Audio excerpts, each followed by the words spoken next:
time, but to go in the pool in the nude, I've never seen it, and I don't think that's correct. Oh, okay. But maybe there's a special pool where it's allowed, but in general, no. Okay. Well, Although, you know, and it might be a regional thing. I mean, this is just north of Bavaria, but Bavaria is very conservative, but this is the northern. I grew up in the north, so okay. I grew up in northern Germany, and you know the other thing about nudity on television now. It used to be you would only see women in the nude, but now in movies you will see both men and women making love. I mean, you will see it, so it's pretty open in that sense. Yeah, you're right. And there's, you know, some of these, you know, the Game of Thrones kind of thing, and, you know, in fact, for me, you know, it's a little over the top sometimes. Uli, thank you. Thanks for correcting the record there. I appreciate it. Charles in Portland. Hey, Charles, what's up? Tom, hey, how's it going? Good. Hey, What's on your mind? I wanted to talk about the incel thing. In kind of relation to something I was lucky enough to get into you last week. And so there's no good, there's no bad, there's self-interest. And I think this is kind of the perversion of it. Once you have a culture that only emphasizes self-interest, you end up commoditizing other people for what they can do for you. And you know, the incel thing, they take a very real human need for sex, but if you're only looking at it from self-interest, you're not learning how to relate to other people and get the sex you want to form the. So it's like this is like sex on libertarianism. Yeah, exactly, and it's the fundamental that people are only valuable for what they can do for you, and that you have no obligation to anybody else to reciprocate in any way, and it's economic. I totally get it. I totally get it. I think you said it very well, Charles. I want to get a couple more calls in here. I'm right up against the end of the hour, but thank you. Well said. George in Palm Desert, California. Hey, George, what's up? Yeah, I think we're all on the same page, you and I, Tom, but when back in 1971 I was in graduate school, and we had a class about the Commission on Obscenity and Pornography that was done by Nixon and Edwin Neese? Yes. And Ed Neese watched 300 hours of porn and then came out and said, it damages people. Pardon, forgive my... Go ahead, George, you're on the air. Okay, sorry. Anyway, the Commission on Obscenity and Pornography, 1971, that was done by Ed Neese and Nixon. And the bottom line is, this was a graduate course, and the commission found that not only was pornography didn't cause people to rape and do bad things, it actually was very therapeutic. So I just wanted to make sure, I think you had a couple of callers that were saying how pornography is so bad and causes people to kind of go in the wrong direction. I must object to that, because it is the direct opposite. And personally, I don't want to be too graphic, but my girlfriend is somewhat submissive and enjoys a little bit of submissiveness, and and also there's a movie, of course, Inside Deep Throat, where they were taking these Deep Throat actors and going to put them in prison for 25 years. So there is some therapeutic benefits to pornography, and I guess that's all I wanted to say. I believe that's entirely possible, George, but I would say that the porn that was happening back in the 70s, when it was Behind the Green Door and Deep Throat, and the Supreme Court justices were watching it, is a whole order of magnitude different than a lot of the stuff that is on the internet right now. But I get your point.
immigrant families and others with a tendency.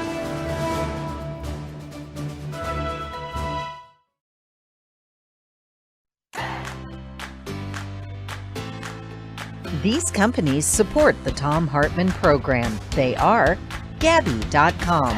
Gabi takes the pain out of shopping for insurance. More info at Gabi.com/Tom. Teef, Smarter Pet Dental Help. More info at teefhealth.com, code Tom.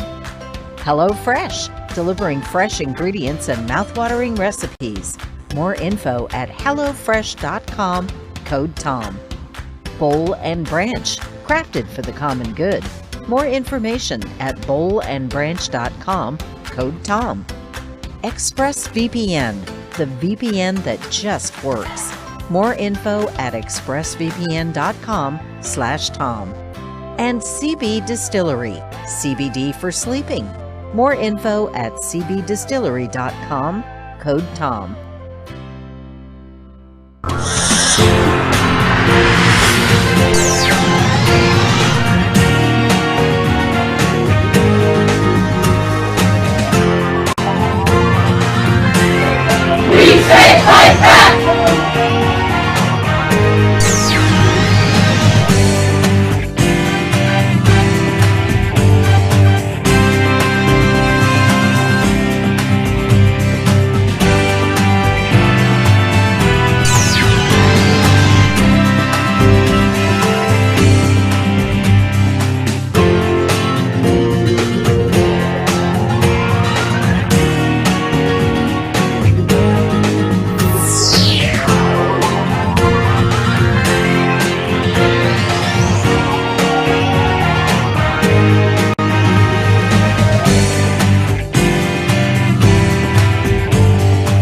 So can you feel the pressure building, the tension?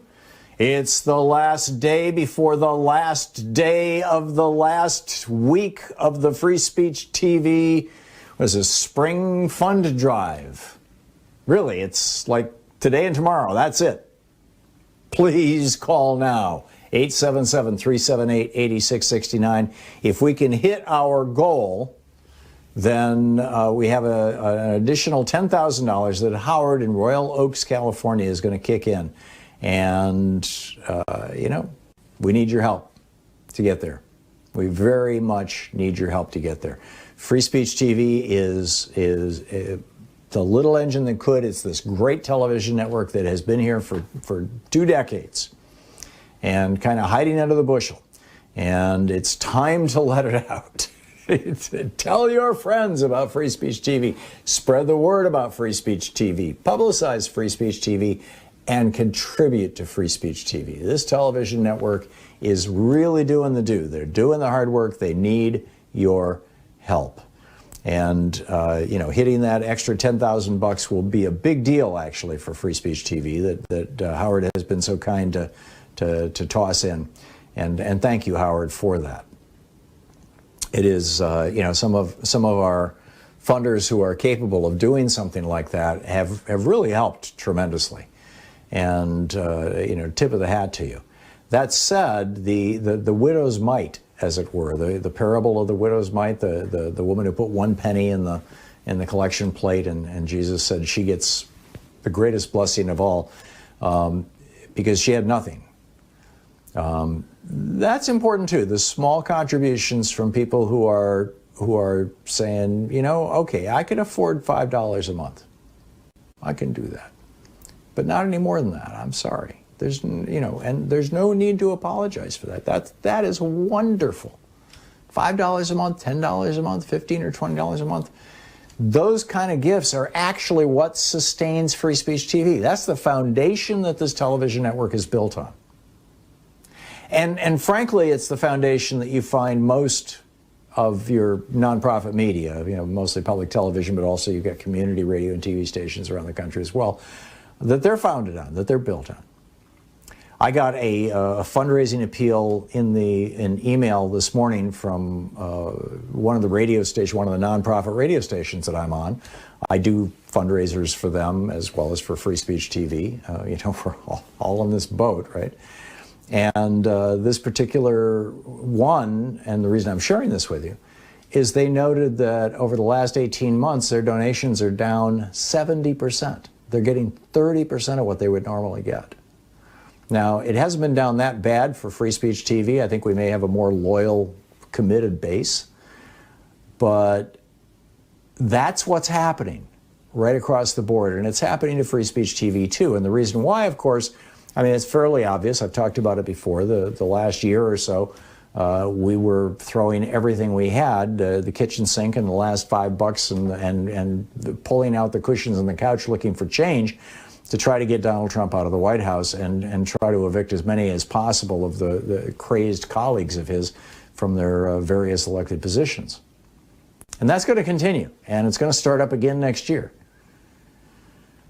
But it really put a lot of nonprofits, particularly media nonprofits, in a hole, including Free Speech TV. So we very much need your help right now. Free Speech TV. Freespeech.org is the telephone number. 877-378-8661 is the telephone number. Please call now. Please make your contribution. Please help keep this network on the air. It's really important. There are some goodies that Free Speech TV passes out with contributions. There's the $20 gift, the Thom Hartmann University bumper sticker, or the Free Speech TV bumper sticker, or the Free Speech TV Wildflower Seed Pack. With a $50 gift, there's the Free Speech TV webcam cover or the new Free Speech TV tote bag. With the $75 gift, there's the official Thom Hartmann Program mug or the official Free Speech TV hat. $100 gift, you get 2 face masks with Free Speech TV logo on them. $120 gift, there's the Grow Social Change box, or the Ask Me About Free Speech TV t-shirt, or the Hidden History of American Oligarchy autographed by the author. With a $240 gift, there's the virtual meet and greet, where we get together, every month, and we'll do it once and hang out and talk. But every month we do these with different people. Both my book on monopolies or my book on oligarchy. And the 2 books together, both autographed by the author.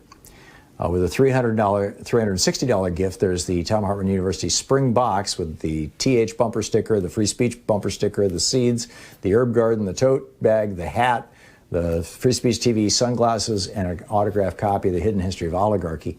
And with a $1,000 gift, you can get on the list of people to come here to Portland and watch us do the last hour of the show and hang out with me and Sean and Nate and just get to know us. So that's what's up. And those are the premiums. The most important thing, though, today and tomorrow are your last chance to And give. greetings, my friends, patriots, lovers of democracy, truth, and justice, believers in peace, freedom, and the American way. In the 3rd hour of our program today, Dr. Justin Frank, the professor of psychiatry at George Washington University, has been on this program many times. Very popular with our listeners and viewers. He's going to be with us for the whole hour taking your calls. He did an hour with us before where he and I talked. But this is going to be sort of like, when you talk to Congressman Pocan or Congressman Connor or Congresswoman Pramila Jayapal. He's going to take your calls on this kind of twin trauma of 5 years of Donald Trump and what that has done to America, and the attempt to overturn our democracy on January 6th, and being locked up in a pandemic for a year, and the trauma and the toll that has taken on all of us individually. And so it'll be an opportunity for you to ask your questions of a licensed, certified psychotherapist and psychiatrist and professor of psychiatry about those kinds of issues. In our 2nd hour, Professor Richard Wolff is going to drop by. There's a 6 to 10 year cycle where capitalism always crashes every 6 to 10 years. And I'm going to ask him, did we have our crash last year? Are we actually in a new upswing? And also the Fed has some interesting takes on low interest rates. I want to ask him about that. But in the 1st hour, I want to start out with asking this very simple question. And this was the rant that I published this morning over at HartmannReport.com. Is the Republican Party a modern-day death cult? And proud of it. I mean, they have a satanic logo. They openly celebrate racism and death. One of the things that brought this to mind was a post you know, this neighborhood app that, you know, basically just gives you access to your local neighborhood. You can choose your town or your specific neighborhood. And there was one for our part of town, our part of Portland here, posted by a local woman named Terry. And the headline was, Senior Homeless Man with No Pants. And she writes, so I moved off, and she talks about the area. And last week, an elderly man came to my gate asking for $2. I did give him $5, and I talked to him a bit. Down below, she describes him as elderly, maybe 70 or 80s, bald on top and shoulder-length hair on sides, about 5'5", very skinny, very gentle and sweet. So anyhow, she said, I did give him $5 and talked to him a bit. I asked him to please be very careful at my gate as I have 2 very protective dogs and a son who's 7 foot and overly protective. He had a bag of children's toys and said he found them. He wanted to give me them for the $5. Of course, I refused, but he left them anyway. Looked like it was someone's recycling. I talked to him, and I asked so very kindly about his nakedness on the bottom half of his body. He had his pants down to his ankles and was completely naked. I told him I was concerned about him walking around like that and asked him what the issue was with his pants. As he reached for the $5, I noticed both hands were fingerless and he could not grasp the money. This answered the question about his pants. When there are no digits, there's nothing to pull them up with. My heart sunk.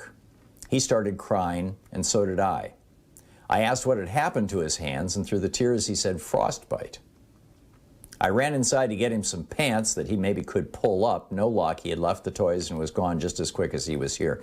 Please, if you see an elder man with his pants down, please help him out. He's homeless and severely disabled. And then she adds a little codicil at the end. She says, when you think your life sucks and then this happens, it's a wake up. So what's the deal?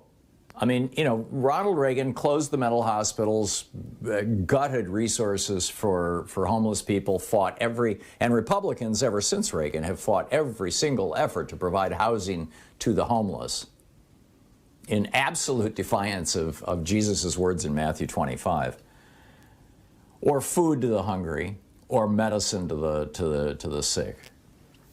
A new study published in the American Journal of Preventive Medicine found that while the first cases of COVID appeared in blue states with, you know, Democratic governors, New York, New Jersey, Washington State, when you look at the COVID pandemic in the United States over the past year, what you find is that the death rates are hugely higher, particularly on a per capita basis, in red states, in states with Republican governors. Which just kind of confirms common sense. I mean, when Republican governors defy simple common sense things like wearing masks or avoiding dense crowds or invite, you know, 500,000 motorcyclists to their town and then that disease gets spread to 30, 40 other states, what possible conclusion can you draw other than that they're trying to thin out the herd? They're trying to kill off those expensive Social Security Medicare users or the state's less productive, disabled, diabetic, or obese people. I mean, what other possible explanation is there for what Kristi Noem is doing and Greg Abbott is doing? I mean, it's as if the GOP has become a cult that celebrates death and destruction. And my question for you is, what am I missing on this list? I mean, if they're not a death cult, why would George W. Bush and Dick Cheney lie us into 2 unnecessary wars? You'll recall after 9/11, Mullah Omar, who ran Afghanistan, offered to arrest bin Laden and turn him over to a third country for trial.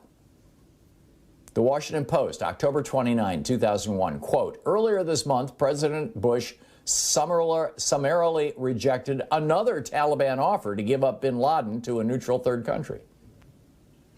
Why? Well, you know, he wanted to kill a few 100,000 Afghans, or Afghanis, I guess you call them. And even the UN was telling the world, remember we had our inspector there, Scott Ritter, Hans Blick, the official UN weapons inspector. They were running all over Iraq. They're saying Saddam has no WMD. He hasn't had WMD in years. And beyond that, he's halfway through writing a 3-novel trilogy, romance novel based on Aladdin. I mean, that's what he was doing, right? But Bush and Cheney wanted 1 million dead Iraqis, and so you know, after Daddy Bush had killed 500,000 Iraqis with his children, Iraqi children, with his sanctions.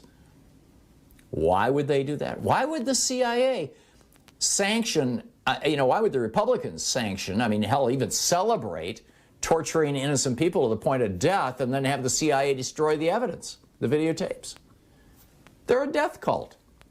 Why did Trump hide for months the fact that he and his wife got a COVID vaccine? Why did Republican members of Congress like Rand Paul and GOP-leaning media like Tucker Carlson openly push vaccine skepticism when the vaccine just keeps people from dying?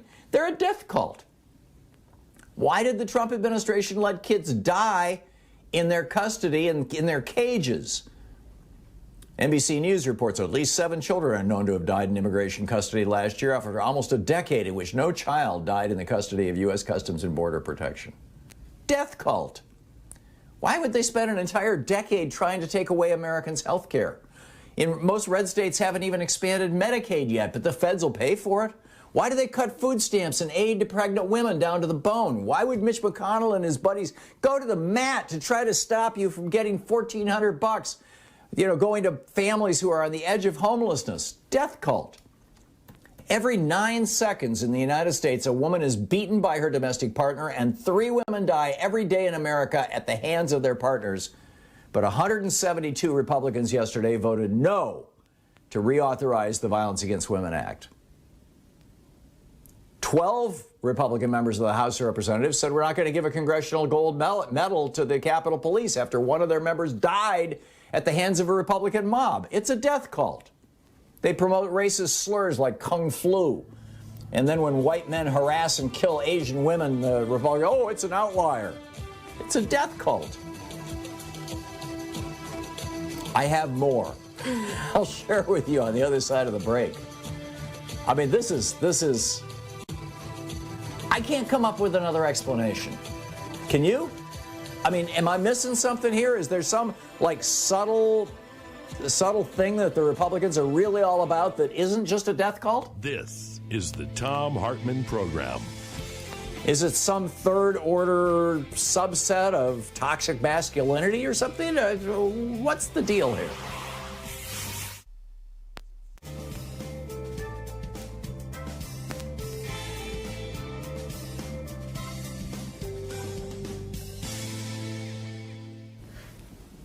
I mean, this is just incredible. You had 172 Republicans who voted against the Violence Against Women Act, right? They voted against the COVID relief package, no food for the hungry, no homes for the homeless, no aid, let's not even maintain police and fire departments. That was the Republicans' attitude.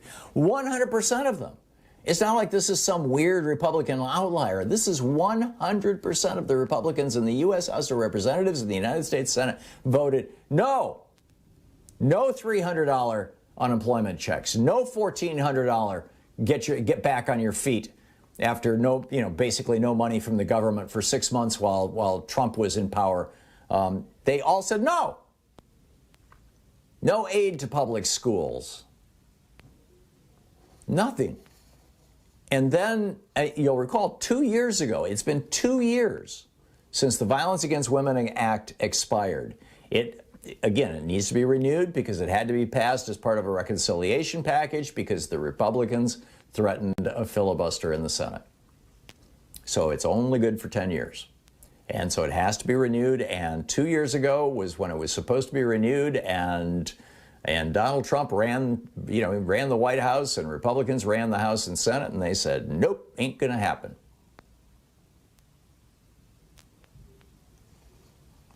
So it just passed on a 244 to 172 vote. Again, 3 women die as a result of domestic violence every day in America. Every 9 seconds, a woman is beaten by her husband or boyfriend in America.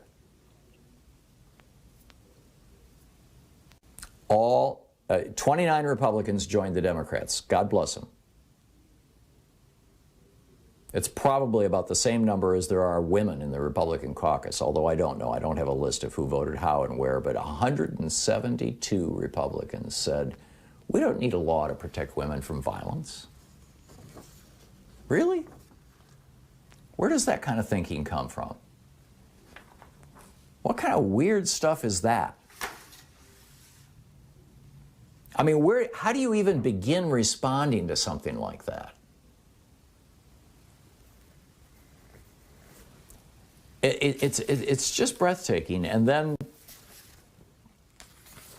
on top of this, Republican Governor Bill Lee and Senator Marsha Blackburn, this is Tennessee, they're talking about the American Rescue Plan. For purely partisan reasons, this bill rewards failing blue states with the tax dollars of red states whose jobless rates didn't spike as dramatically. Right. So Wallet Hub, you know, the financial services company, they ran the numbers. And they say states run by Republicans are far more dependent upon the help of the federal government than their Democratic-run counterparts. And ranking the 50 states, the financial website listed 11 red states among the 12 most dependent upon Washington, D.C. 19 of the 25 of the most dependent states were Republican. Conversely, 12 of the 14 states least dependent on the federal government were run by Democrats. Talk about makers and takers, huh? Anyway, back to the rest of my rant about the Republican death cult, and then I'll pick up your phone calls. If I'm missing something, if you think I'm wrong, call in and tell me. I love to talk to people who disagree with me. We'll be right back. It's coming up on 20 minutes past the hour.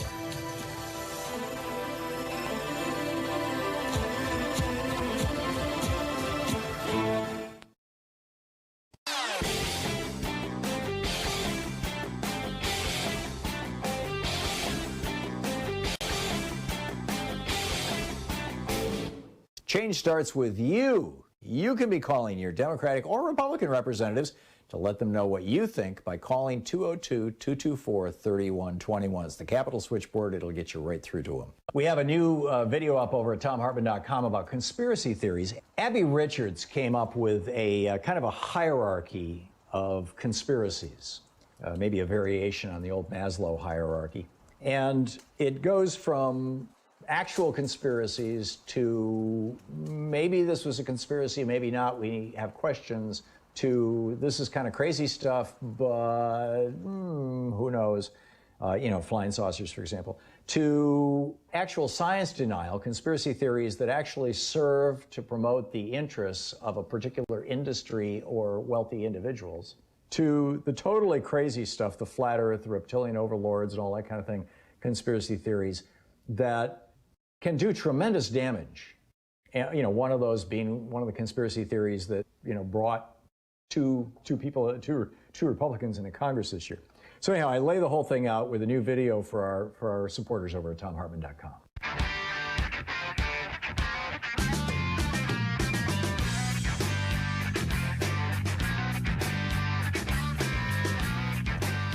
So as I was saying, there's a remarkable study published in the peer-reviewed American Journal of Preventive Medicine. Per capita infection and death rates in the 26 GOP-led states were compared with the 25 Democratic-led jurisdictions, including Washington, D.C. Republican governor, I'm reading from the study, Republican governors were slower to adopt stay-at-home orders if they did so at all. Having a Democratic governor was the most important predictor of state mandates to wear face masks. Trump ignored the advice of the epidemiologist. The U.S. will, quote, soon be open for business, Trump said at the time. This was Easter time. This was last April.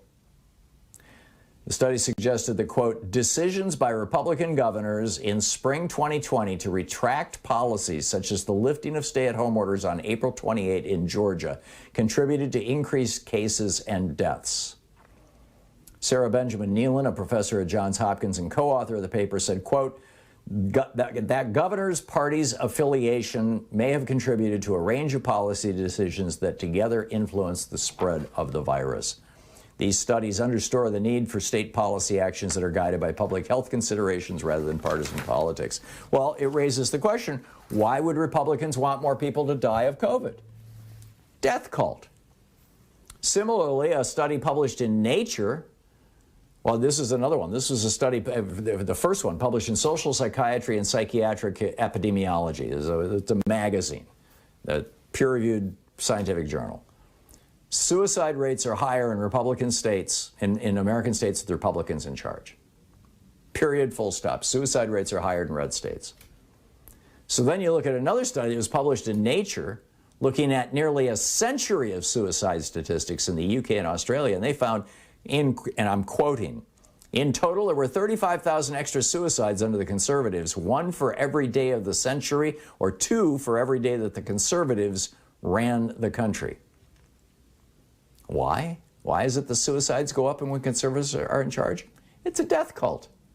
And their followers seem to have embraced this death cult meme as well, most visibly in their affection for Nazi and Confederate and satanic symbology. I mean, look at the T-shirt that we saw the guy wearing at the traitor wearing at the assault on the Capitol. 6 million wasn't enough. Right. The Nazi flags, the Confederate flags, the open carry with giant guns that brings to mind the psychological condition that's called compensation. But these guns have already been used to kill people in pro-Trump demonstrations. Even back when Freedom Works, this is the group that the Kochs kicked off to take on America's first black president, when they were rallying across the U.S. in April of last year in the, quote, open the economy rallies, it was hard to find a protest where there wasn't a swastika or an upside-down cross or an upside-down star or a Confederate flag. The Confederates, of course, were the people who committed treason against the United States to maintain their right to torture, rape, and kill enslaved people. And then they lost a war that they started with that treason. And then there's the Republican Party's new logo that was rolled out just in time for the Supreme Court to give the White House to George W. Bush. That has an odd history. Back in June of 1998, John King abducted a black man by the name of James Byrd, who was hitchhiking in Jasper, Texas. He overpowered him, tied him to the back of his pickup truck, and dragged him for 3 miles. The pavement tore his body to shreds, killing Byrd. King dumped his lifeless body in front of an African-American church. At his trial, one of the things that was introduced into evidence was this giant upside-down satanic star in his armpit. The prosecutors pointed out he was a Satan worshiper, as well as a white supremacist. The Southern Poverty Law Center says the satanic star, pentagram, has been used in several race crime attacks on black churches and other places of worship. The pentagram is a symbol of the Nazi Satanist movement, which derived from European fascism in the 40s, with subgroups later forming in different parts of the world. These groups view themselves as the superior race. I mean, you know, when Hitler's guards started wearing the death's head, the skull and crossbones on their collars, Germans knew what that meant. These are killers. Symbols carry meaning. We put a 5-pointed right-side-up star. You know, it's what is it, Da Vinci's man? You know, with his arms out and his legs out and his head up. That's the 5-pointed star.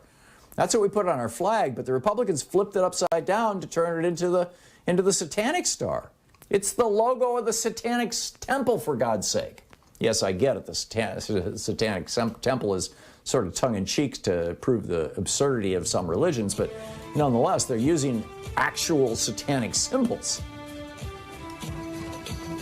You can see the pictures and read the whole thing over at HartmannReport.com, but the question that comes to mind is, how else can you explain the behavior of these Republicans if it's not that the Republican Party has become a modern-day death cult? What other possible explanation is there? What am I missing here? You're listening to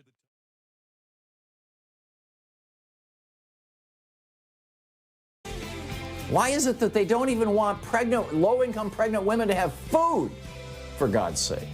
It's a death cult.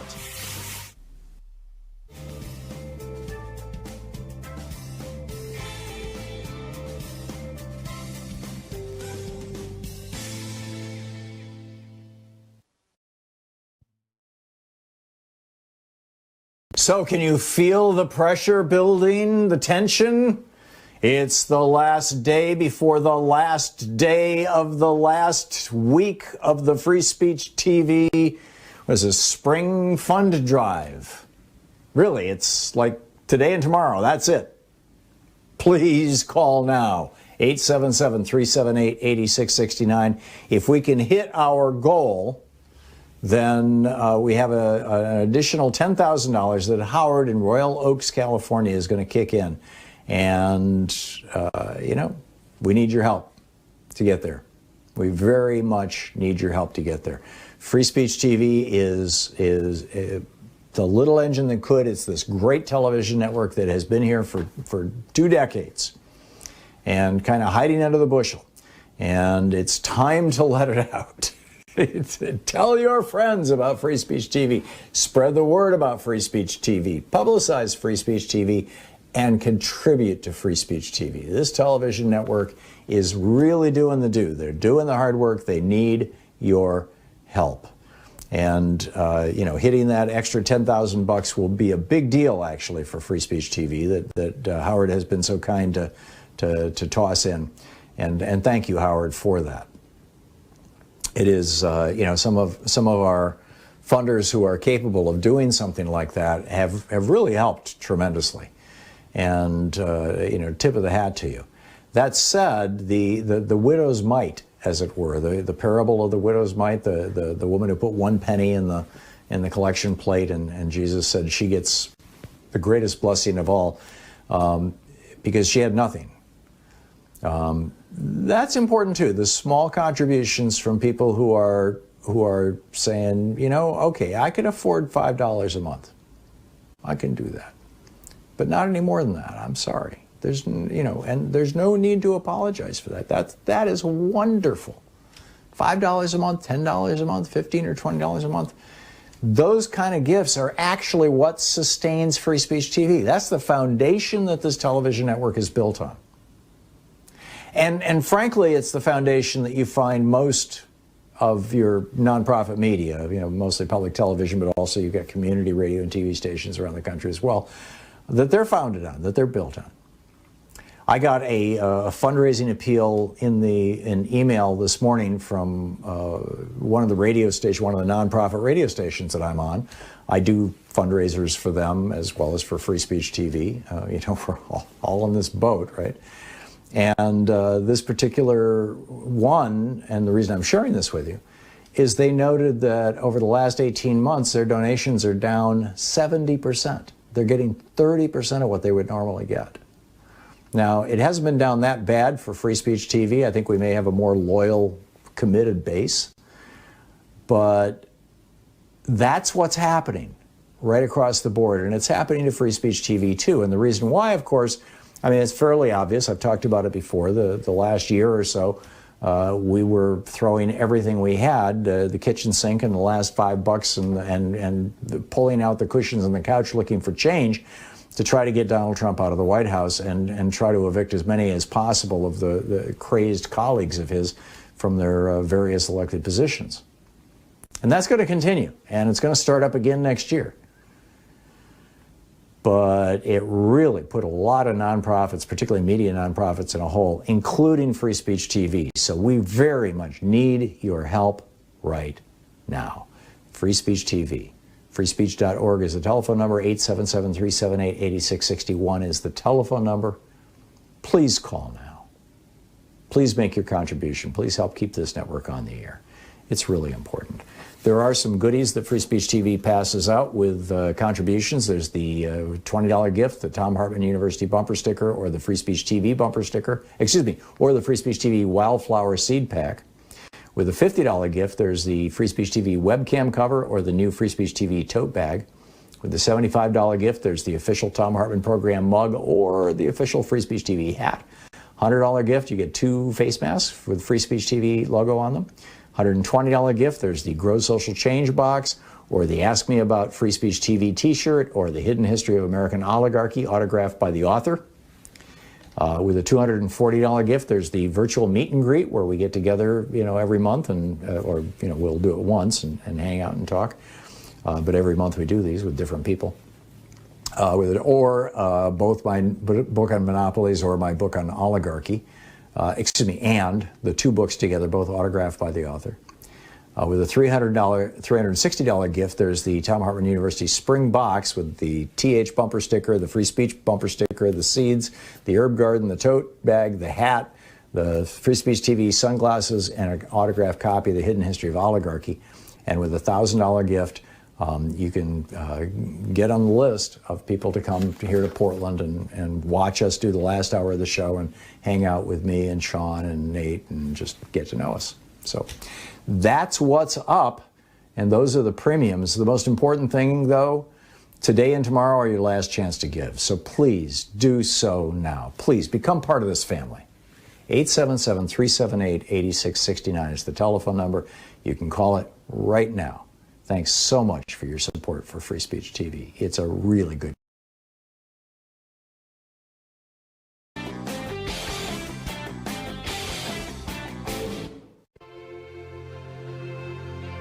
On the Science Revolution this week, Beyond Nuclear's Kevin Camps drops by. On the 10th anniversary of the Fukushima crisis, just like the COVID pandemic, opinion on Fukushima is split between those who are horrified by the health risks and those who are worried about the economic damage that nuclear power does. Investigative journalist Greg Pallas drops by on how Stacey Abrams is showing real courage in Georgia with her opposition to the Vogtle nuclear plant, the last and only nuclear plant under construction in the U.S. She opposes charging Georgians ruinous electric bills to finish it. Also in Geeky Science, good news on CBD. There's a new report out showing it reduces plaque and improves cognition in rats with Alzheimer's, and hopefully soon studies will start on humans. Tune into the Science Revolution wherever fine podcasts are available.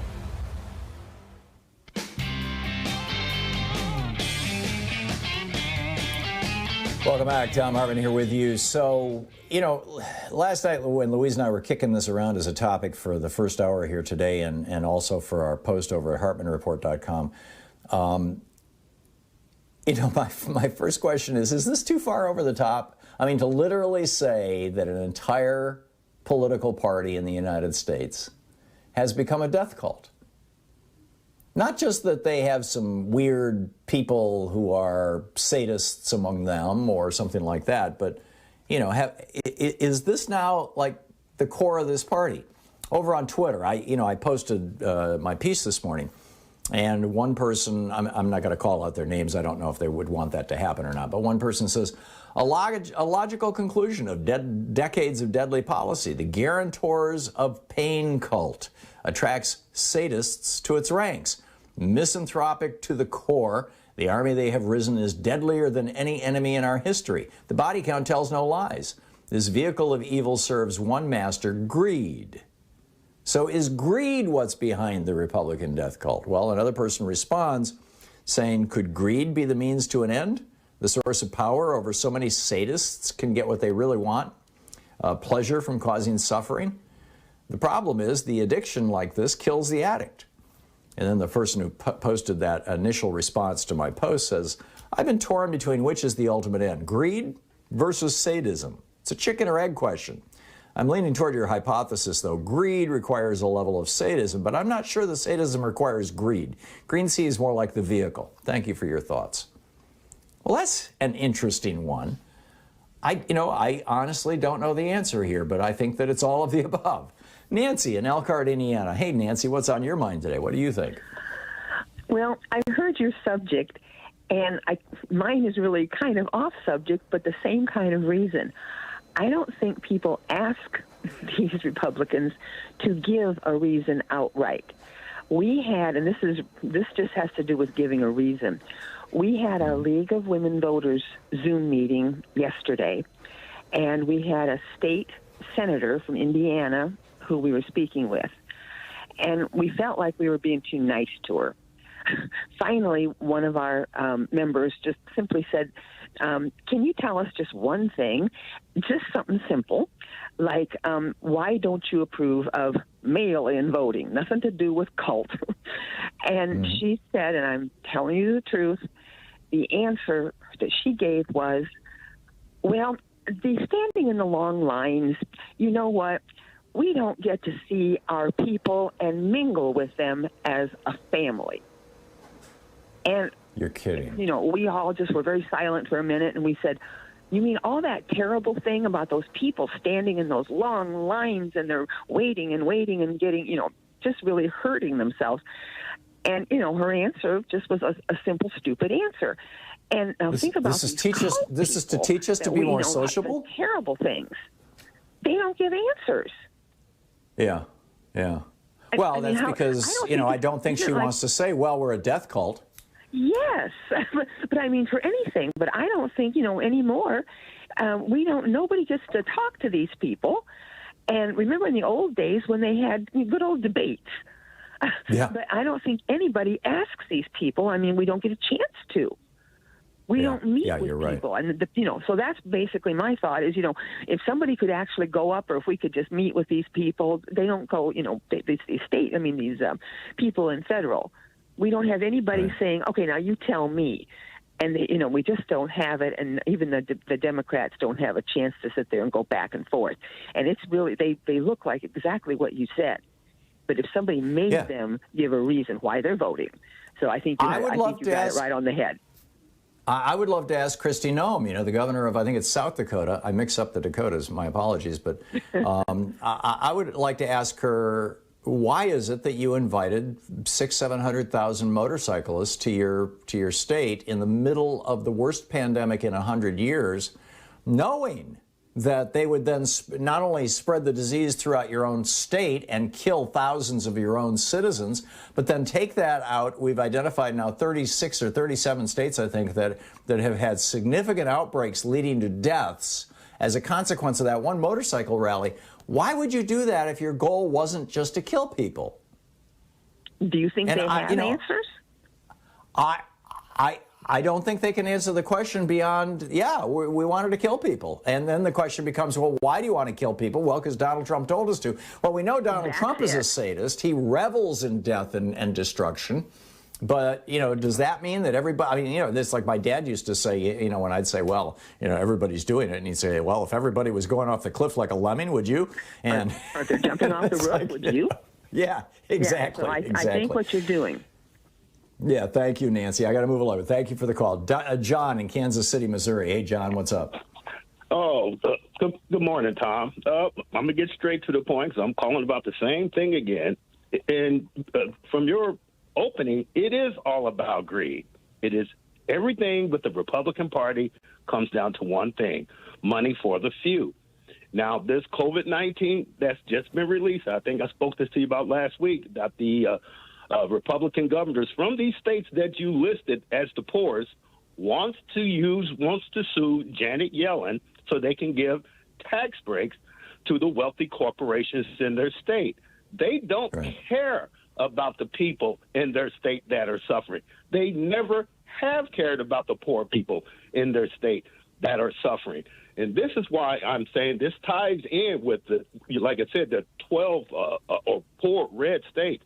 I want the Congress needs to be drilling this home with special orders, speeches, with a congressional oversight on this, because all they want to do, they do not care. I mean, this should be the Democrat mantra for a commercial for Republicans in their states, saying, Republican Party, they just don't give a damn about you.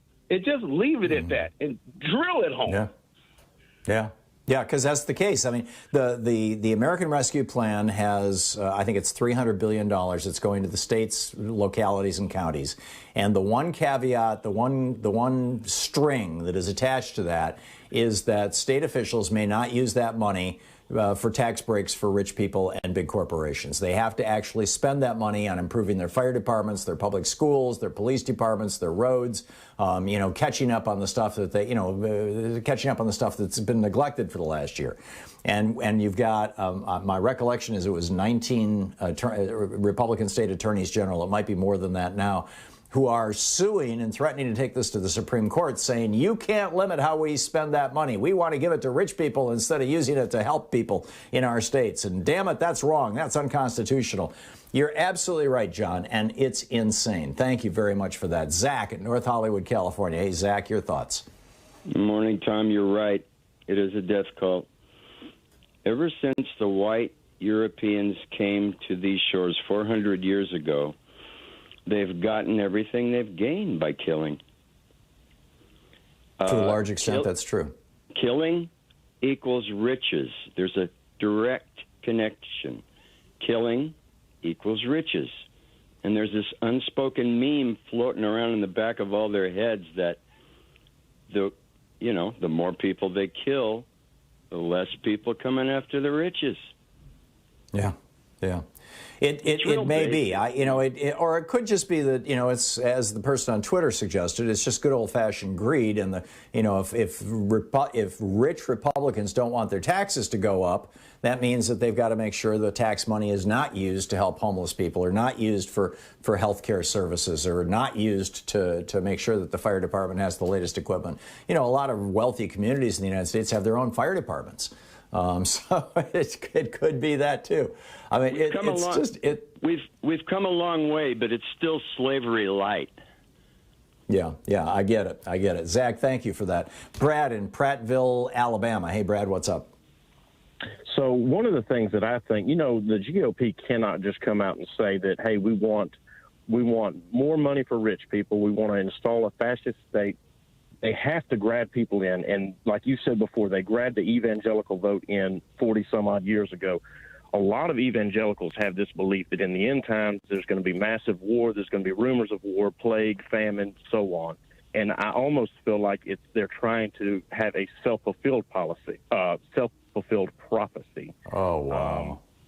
And that's where they're going with this. And I think to an extent we have to separate the GOP politicians from the GOP voters, because I don't think most of these people, especially public figures who claim to be Christians, we find out what they do. It may be later on, but we find out that they're not really. And like you said, they're not following the teachings of Jesus. They're not feeding the hungry and clothing the naked. And, it's just hypocrisy. That's healing the sick. Yeah. I'm with you, Brad. I'm with you. I guess that's kind of what it's coming down to. Are they sadists? Do they just revel in death and pain? Do they like seeing single mothers unable to feed their children, or are they just greedy? They just don't want to pay the taxes to cover it. Brad, thank you. Listening to Thom Hartmann. Visit thomhartmann.com for audio and video archives. Or to Brad's point, do they think that they'll bring Jesus back if they make things terrible enough, if they can have floods and famines and plagues?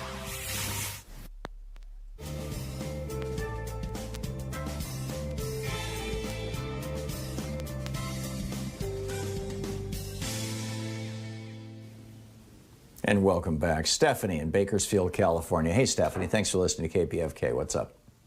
Hello, Tom. I've called in regard to what you were speaking about symbols, particularly when you were talking about the upside-down pentagram. And I'm calling you because I've been interested and studied all my life metaphysics and Druids. I belong to a Druid order, and pagans and all of that. I looked into all of that, and I'm upset because both the Southern Poverty Law Center and Your Good Self, I believe, are slightly giving some misinformation. You're partly right. The people who unfortunately follow satanic things have made use of that upside-down pentagram. But pagans and metaphysicians all over the world use that and other symbols as part of a very long tradition, and that's not all they mean. Just regarding that symbol, normally when people that are good people that are using these techniques, the right side up one is about evoking, and the upside down one is about banishing or dispersing. So it's very wrong to assume that someone who is using those symbols, or perhaps even wearing them, is a worshiper of Satan. So I just couldn't leave that unsaid.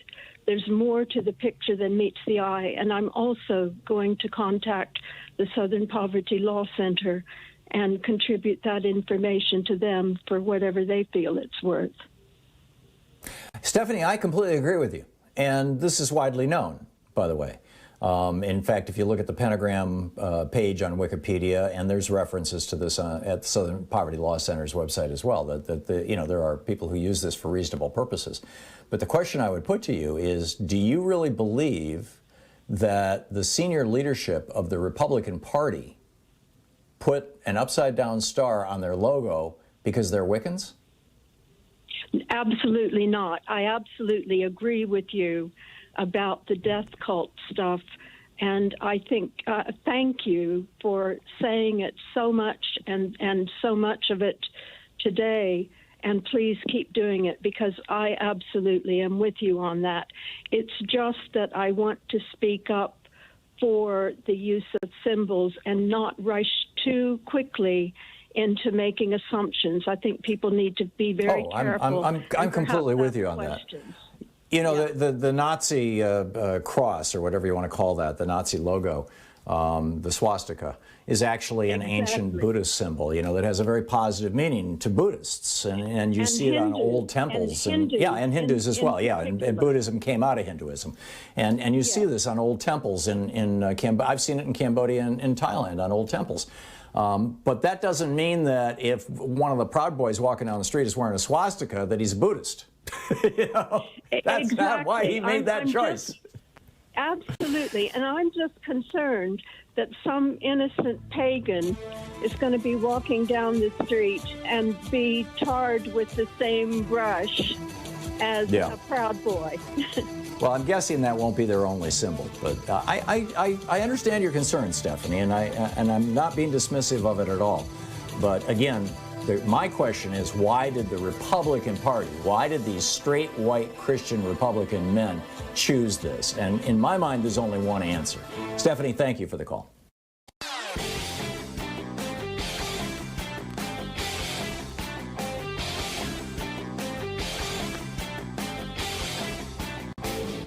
Get my daily writings, where I take on the big picture issues of our day, at hartmanreport.com.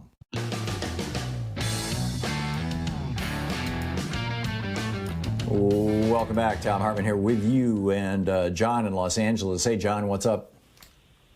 Yeah, hi. So about the killings in Atlanta, there's a real possibility that this may not be racism, but it may be this person lives a life of religious terror and fear, and he's afraid of spending eternity in the lake of fire in hell for his impure thoughts. So all he has to do, if he goes down the street, he sees those massage parlors, he starts fantasizing about that in his mind, and that to his mind is a guarantee of life in hell in the lake of fire. So the only way to stop that is to rub them out, to get rid of those triggers to his imagination, to his fantasies of orgies going on behind the scenes. No, I get it, John, and we talked about this yesterday, and I don't want to do a deep dive on it again. But I think, and one of the things that I only mentioned briefly yesterday, and I think really needs to be highlighted, is that this situation, you know, he's asserting that it was sex, not race, but I think it's both.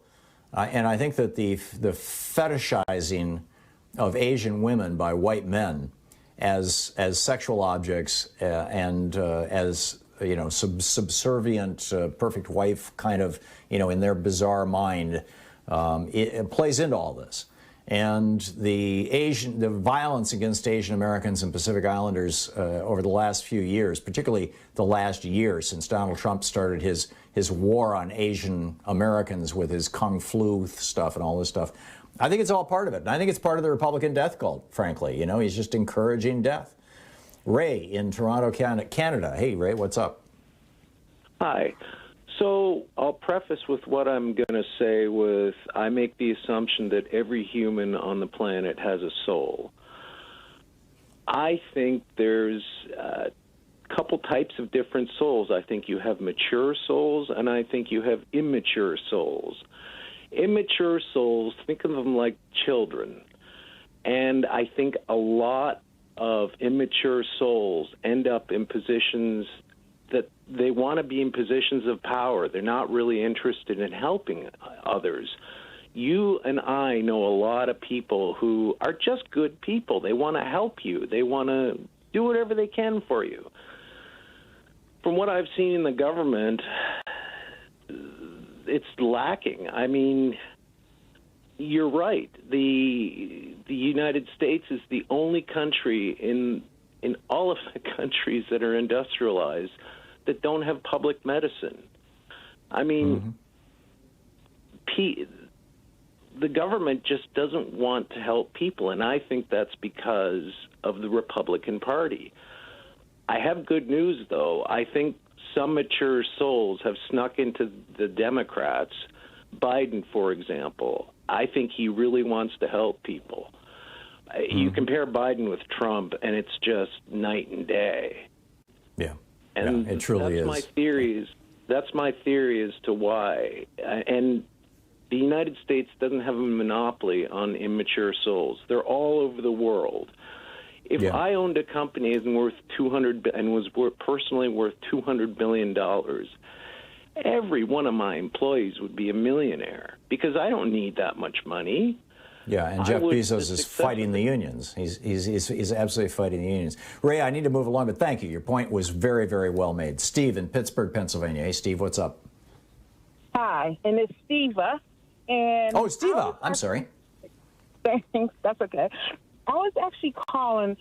If we all, as Democrats, most of us, decide we all going to get a vaccination shot, COVID vaccination shot, and most of the Republicans don't because most of the people at my job are Republicans and none of them want to get the shot. Would that help us in the long run?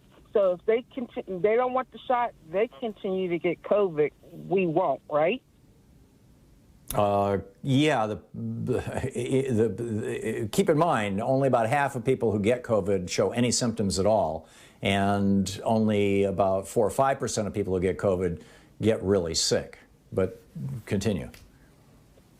Yeah, I just wanted to know because I just feel like most of them are like, no, I'm not getting a COVID shot. That's crazy. And I already got the first shot. I'm working on the second shot.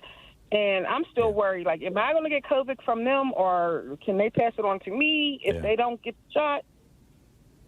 Well, there is this meme going around, you know, the ultimate answer to the Republican opposition to masks and vaccines is, and then there's this picture of Charles Darwin, you know, and it's like, you get weeded out of the gene pool.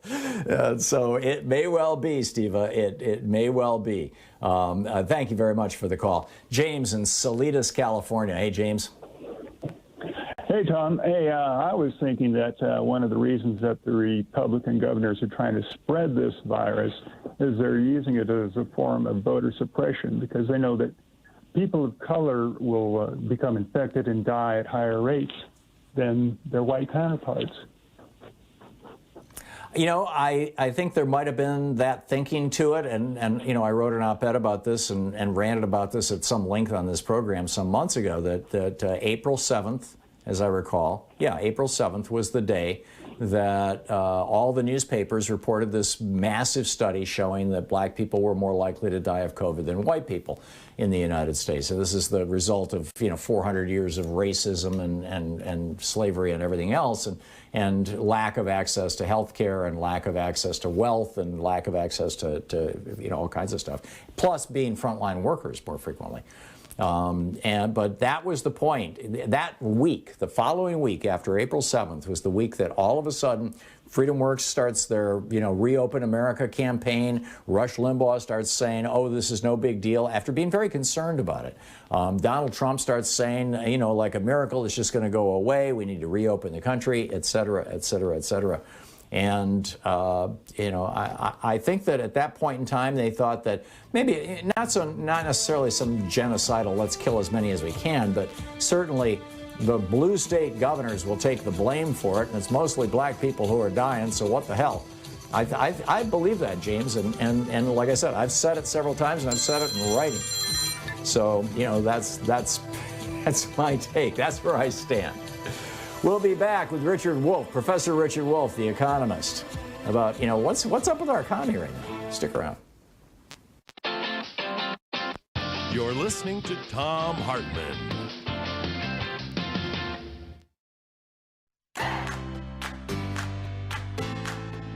These companies support the Thom Hartmann Program. They are Gabi.com. Gabi takes the pain out of shopping for insurance. More info at Gabi.com/Tom. Teeth, Smarter Pet Dental Help. More info at teethhealth.com, code TOM. HelloFresh, delivering fresh ingredients and mouthwatering recipes. More info at hellofresh.com, code TOM. Bowl and Branch, crafted for the common good. More information at bowlandbranch.com, code TOM. ExpressVPN, the VPN that just works. More info at expressvpn.com/Tom. And CB Distillery, CBD for sleeping. More info at cbdistillery.com, code TOM.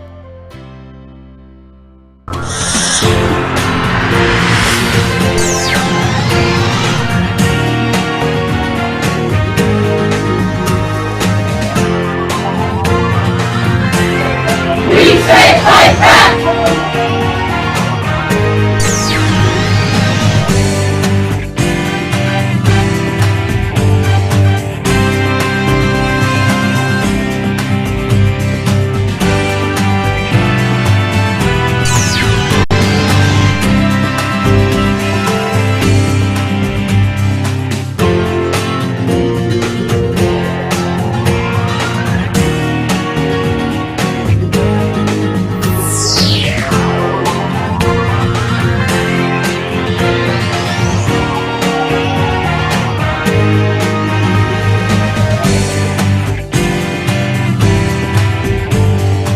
So can you feel the pressure building, the tension?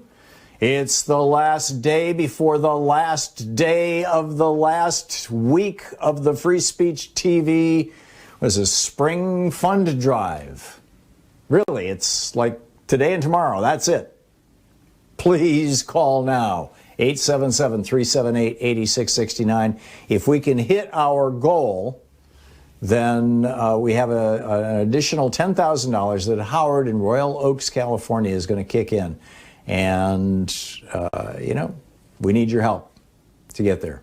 We very much need your help to get there. Free Speech TV is the little engine that could. It's this great television network that has been here for 2 decades and kind of hiding under the bushel. And it's time to let it out. Tell your friends about Free Speech TV. Spread the word about Free Speech TV. Publicize Free Speech TV and contribute to Free Speech TV. This television network is really doing the do. They're doing the hard work. They need your help. And, hitting that extra $10,000 will be a big deal, actually, for Free Speech TV that Howard has been so kind to toss in. And thank you, Howard, for that. It is, some of our funders who are capable of doing something like that have really helped tremendously. And, tip of the hat to you. That said, the widow's mite, as it were, the parable of the widow's mite, the woman who put 1 penny in the collection plate, and Jesus said she gets the greatest blessing of all because she had nothing. That's important too. The small contributions from people who are saying, okay, I can afford $5 a month. I can do that, but not any more than that. I'm sorry. There's there's no need to apologize for that. That is wonderful. $5 a month, $10 a month, $15 or $20 a month.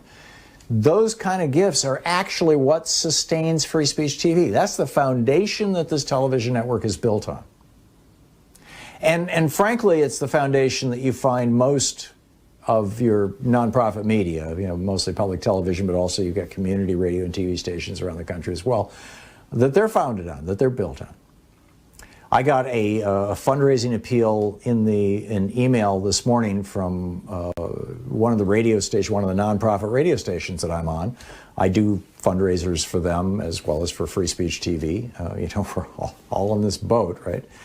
And this particular one, and the reason I'm sharing this with you, is they noted that over the last 18 months, their donations are down 70%. They're getting 30% of what they would normally get. Now, it hasn't been down that bad for Free Speech TV. I think we may have a more loyal, committed base.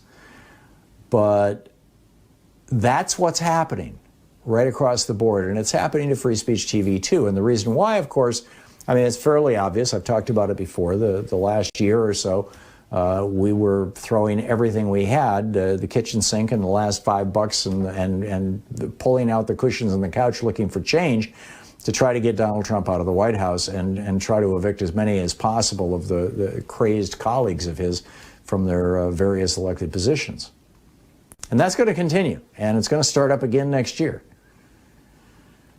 But it really put a lot of nonprofits, particularly media nonprofits, in a hole, including Free Speech TV. So we very much need your help right now.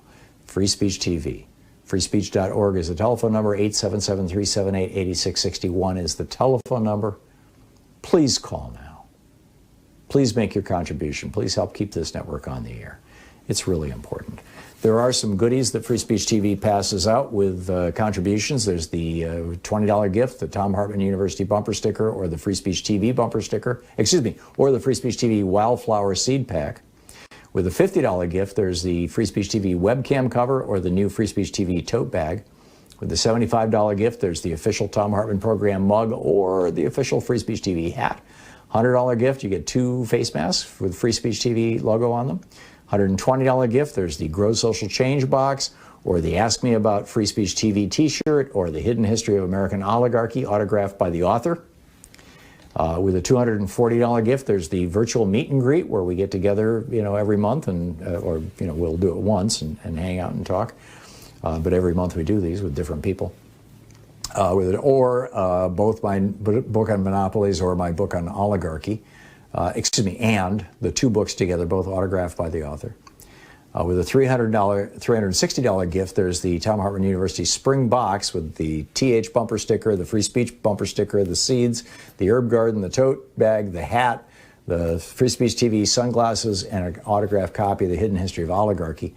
And with a $1,000 gift, you can get on the list of people to come here to Portland and watch us do the last hour of the show and hang out with me and Sean and Nate and just get to know us. So that's what's up, and those are the premiums. The most important thing, though, today and tomorrow are your last chance to give. So please do so now. Please become part of this family.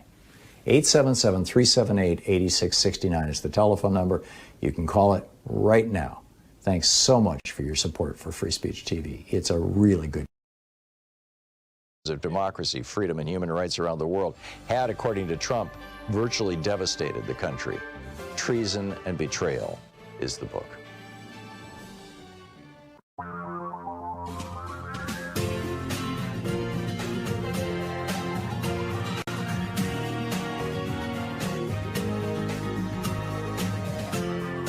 This is the Thom Hartmann Program. Welcome back to the second hour of our program. On the line with us, our old buddy, Professor Richard Wolff, the economist, co-founder of democracyatwork.info, the author of numerous books.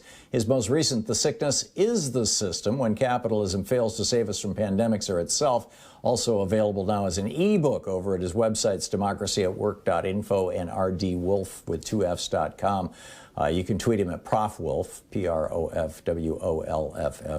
And Professor Wolff, welcome back. Thanks for joining us like this every week. I really appreciate it.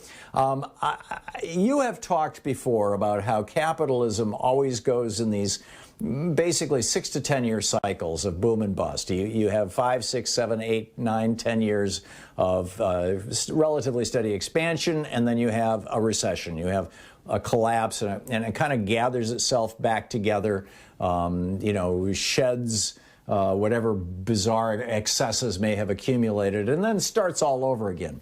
And the question I wanted to put to you, because I'm seeing articles that are essentially arguing this. There was one in the Financial Times day before yesterday.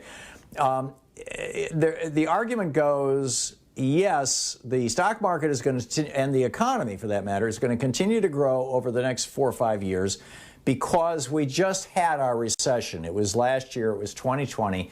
And the counter argument, of course, is, but the stock market didn't go down. Well, it did, for a couple of months, or for a month, I guess.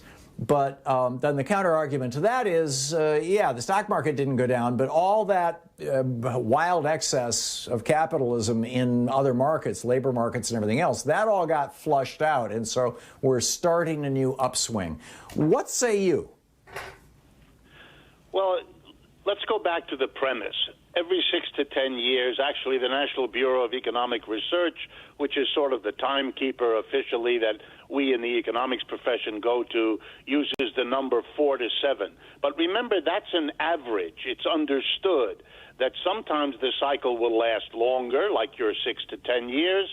Sometimes it'll last a shorter time, 2 to 4. And we've had all of that kind of variation around the average. So even if you believe that the last year, 2020, and this beginning of 2021 is a kind of crash, which it clearly was, almost as bad as the Great Depression, well, then, yes, it's possible that you will have an upswing. But there are reasons to be very cautious about believing that. And the reason is precisely the extraordinary, unusual things that happened over the last year and a half. We've never had, for example, anything remotely like the printing of money and the dumping of money into the economy during a downturn of the sort we've had over the last 16 months. Nor have we ever had it after a period of 8 or 9 years of also extraordinary money printing. So that's a completely new situation whose consequences nobody can foresee. Number two, also unusual, is that we have a really powerful major economic competitor, the People's Republic of China. And a great deal of the consumer growth that may happen in the United States if, and notice these ifs, if vaccinations work and if we don't have a recurrence of a strain of the virus that we weren't prepared for, etc., then a lot of the consumer growth will be purchases of Chinese-produced goods and services, which will stimulate their economy as much, if not more, than our own. I could go on, but there are so many special circumstances that some kind of generalization of these cycles as if we can rely, that makes no sense. And you could see it with Fed Chairman Powell when he announced yesterday that interest rates are going to be kept at or near zero probably into 2024. That is almost 3 years from now. That's his way of saying he's not at all sure we're going to have an upswing, and he is in no mood to do anything other than keep pumping up the economy with very low interest rates and money creation like they have been doing. Well, he also, though, and that was my follow-up question, was he said he expects the central bank, the Fed, expects that the U.S. economy is going to expand at 6.5% next year. The IMF is saying something very similar. In fact, they predicted a 1% increase above what they were already predicting for the entire world economy as a result of the American Rescue Plan, Joe Biden's legislation. And didn't Japan, like 25 years ago, start basically doing this same thing? And it led to, some would argue stability, others would argue stagflation, but Japanese didn't lose their jobs, they didn't lose their health care, because they had government guarantees by and large of both things. They didn't lose their educational opportunities. Are there lessons to learn from that? I realize I might be muddling these things together when they're not necessarily connected, but it seems like they are. No, they are connected, very much so. Let's talk a little bit about Japan. Absolutely. Japan went on a money-creating binge ever since the collapse of their bubble back in 1990, and they're still not out of the woods. They've had a depressed economy for 30 years. The absolute explosive dominance of Japan as the great other to the United States that was daily conversation in the 1970s and 1980s and into the 1990s is ancient history now. Everything is focused on China because Japan's economic footprint in the world, while still significant, is nothing like A, what it was, and B, what it was predicted to be. Yes, they've held on. They are a much more social democratic society than the United States. They've kept up their institutions better than we have here in this country, but they have been paying a complicated long-term economic price for what they have been doing and their inability to restart their economy to compete as they had thought they could with the People's Republic of China. So I would argue, yeah, there might be an uptick, but my guess is it will be limp and lame. We still have 20 million plus people out of work in this country. Those are people who are consuming goods and services but not producing them. The participation of our people in the labor force is at a historic low compared to what it has been. We have a lot of headwinds in this society, even before thinking about unexpected events which could come in, particularly in the political area. When Mr. Biden attacks the Russians and the Chinese and drops bombs in Syria and talks about the Space Force, he sounds to the rest of the world, and I've been reading headlines this morning around the world, he sounds like Mr. Trump in large parts of the world, and how they're going to react, and I'm particularly focused on the Europeans who are being threatened with sanctions if they trade with Cuba or Iran or China, looking at a level of unknowns that explain why Mr. Powell, who says, yeah, the economy is going to do better, is still not taking this economy off the life support of endless money creation and virtually zero interest rates so that everybody can borrow limitlessly at almost no cost. In the end, that will have to be paid for, and no one knows exactly how or when that will hit. Do you think that's our new normal for a while? We just have 10 seconds. Yes, we're already in it. We've been on this kind of life support now for a long time. Companies are adjusting to it, and I think it is going to cost us, and not so distant future either. Thank you very much. Professor Richard Wolff, democracyatwork.info, rdwolff.com, Prof. Wolff over on Twitter. Professor Wolff, thanks again for dropping by. It's great talking with you. Thank you, Tom. We all appreciate our weekly economics lesson. We'll be right back. This is the Thom Hartmann Program. 15 minutes past the hour. Back with more of the news of the day and your calls. Is the Republican Party a death cult? Right after this.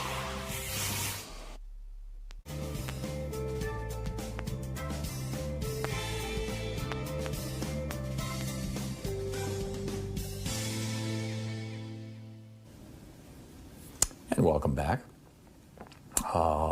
Let's see here. Meredith in Wallensburg, Colorado. Hey, Meredith, what's on your mind today? Walstenburg. Walstenburg, thank you. Walstenburg, yeah, I see it now. I wanted to tell you that the upside-down pentagram is the logo of the Masons. And George W. Bush was in the Order of the Skulls, which is the rich people among the Masons. Yeah, the skull and crossbones. Right. So I think that might be why they put those weird stars on their flag. I don't know. Oh, that's a more charitable theory. And then another thing I wanted to tell you is that Lauren Boebert is my congresswoman.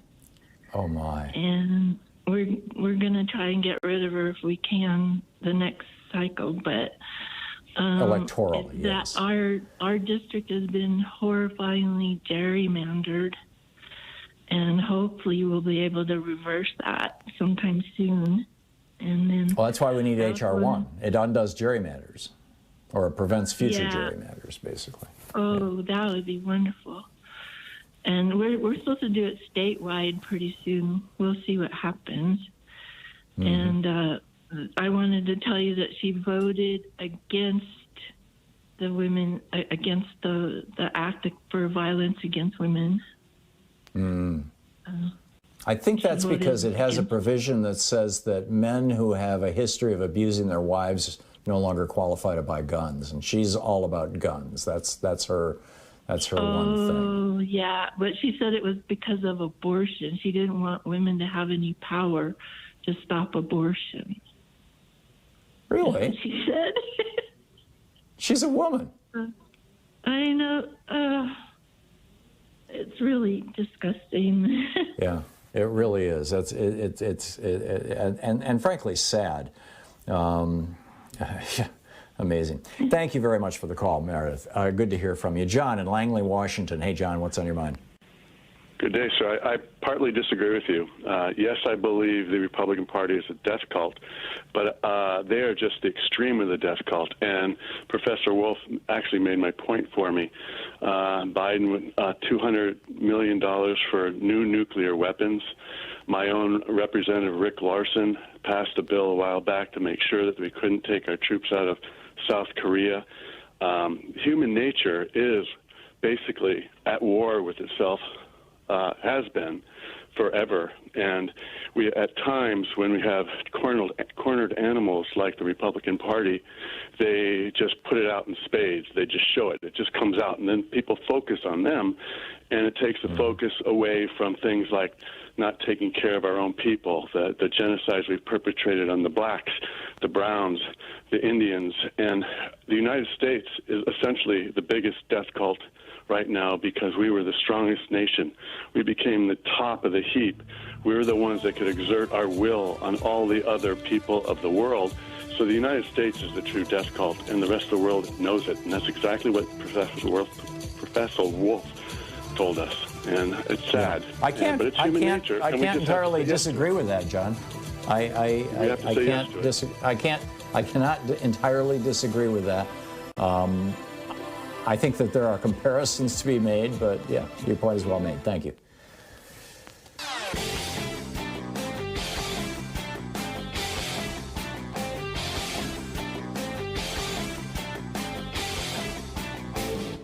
Change starts with you. You can be calling your Democratic or Republican representatives to let them know what you think by calling 202-224-3121. It's the Capitol switchboard. It'll get you right through to them. You know, there's so much news coming out of the Trump administration, so much corruption, so many crimes. Oh, you know, now they're letting people kill endangered species. Now they're selling off, you know, the Arctic National Wildlife Preserve refuge rather to big oil companies. Oh, now they're they're authorizing pesticides that we know cause birth defects and damage to children. It's just, you know, step after step after step that it's so easy to forget that back in July of 2020, it was reported that Jared Kushner and Mike Pence's nephew, John Pence, created a couple of LLCs, American-Made Media Consultants Corporation, that took $617 million of Trump campaign cash, and nobody knows where it went. I'm telling you, these guys are professional grifters. We need to keep an eye on it. There's a whole rant about it over at thomhartmann.com for supporters of our program.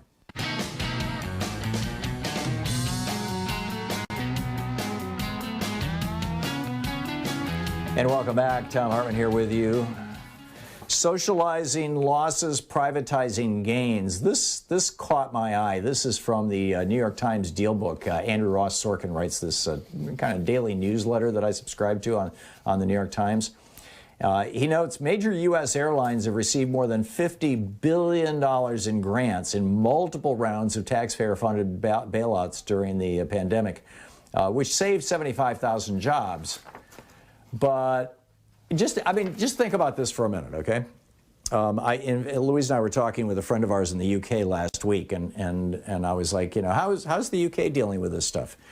And he's like, well, you get 80% of your salary, you know, or 80% of whatever you're not making that you would have made. I mean, it's just, you know, and the government, I don't recall if he said the government passes it through your company or if the government pays you directly. I know in Germany they pass it through the company. I know in Norway they pay you directly. But basically most of the other developed countries in the world, they're just saying, whatever you used to make, we'll just give you that money. So you can stay, your company has to keep you on the books as an employee, but it's not their expense anymore. We'll pick up the expense.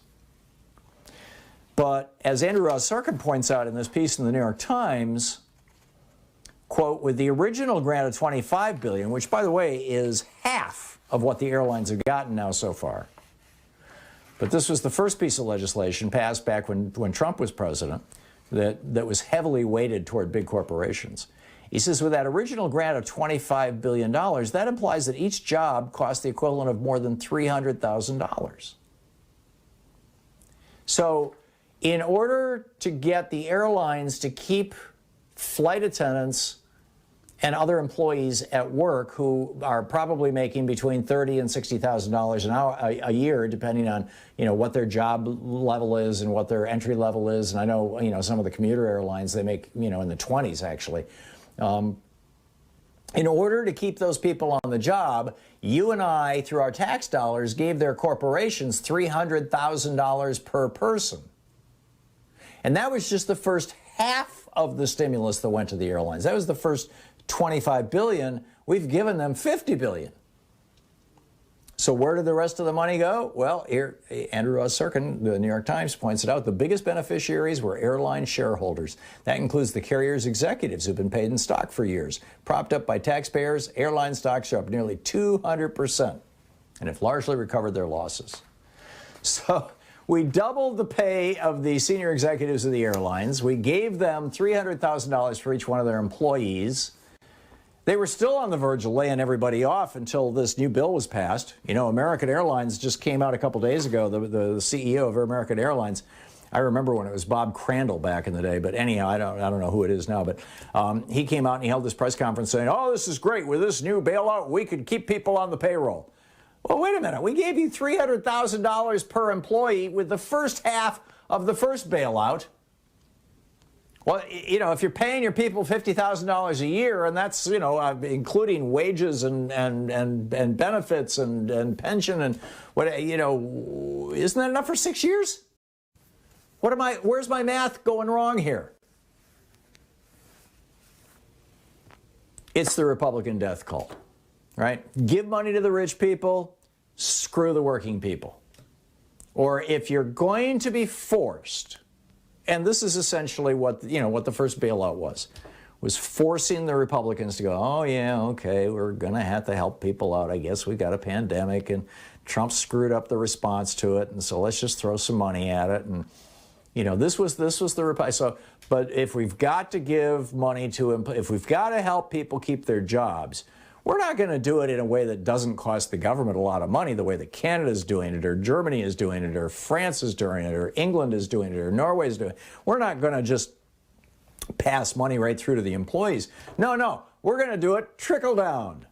We're going to give $300,000 per job to the airlines, and that's what the first $25 billion of stimulus. We're going to give $300,000 per job and beg them to hang on to that $50,000 a year person for the next 12 months.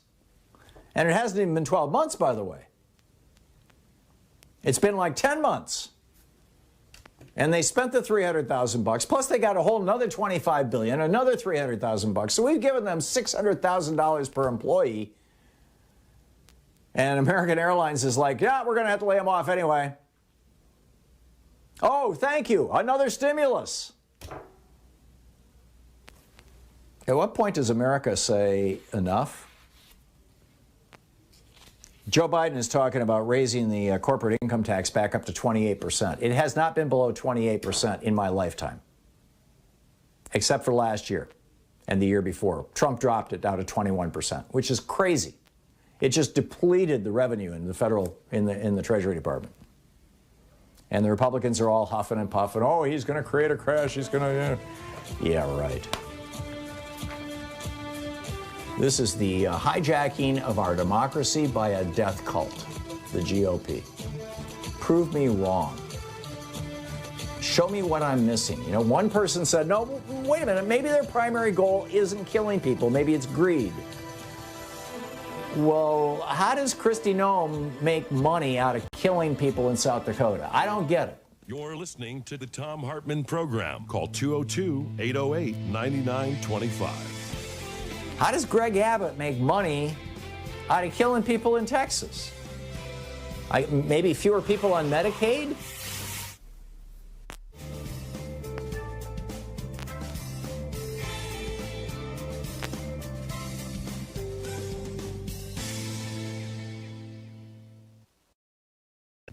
This is the Thom Hartmann Program. Our book today in the Thom Hartmann. So can you feel the pressure building, the tension? It's the last day before the last day of the last week of the Free Speech TV was a spring fund drive. Really, it's like today and tomorrow. That's it. Please call now. 877-378-8669. If we can hit our goal, then we have an additional $10,000 that Howard in Royal Oaks, California is going to kick in. And, we need your help to get there. We very much need your help to get there. Free Speech TV is the little engine that could. It's this great television network that has been here for 2 decades. And kind of hiding under the bushel. And it's time to let it out. Tell your friends about Free Speech TV. Spread the word about Free Speech TV. Publicize Free Speech TV and contribute to Free Speech TV. This television network is really doing the do. They're doing the hard work. They need your help.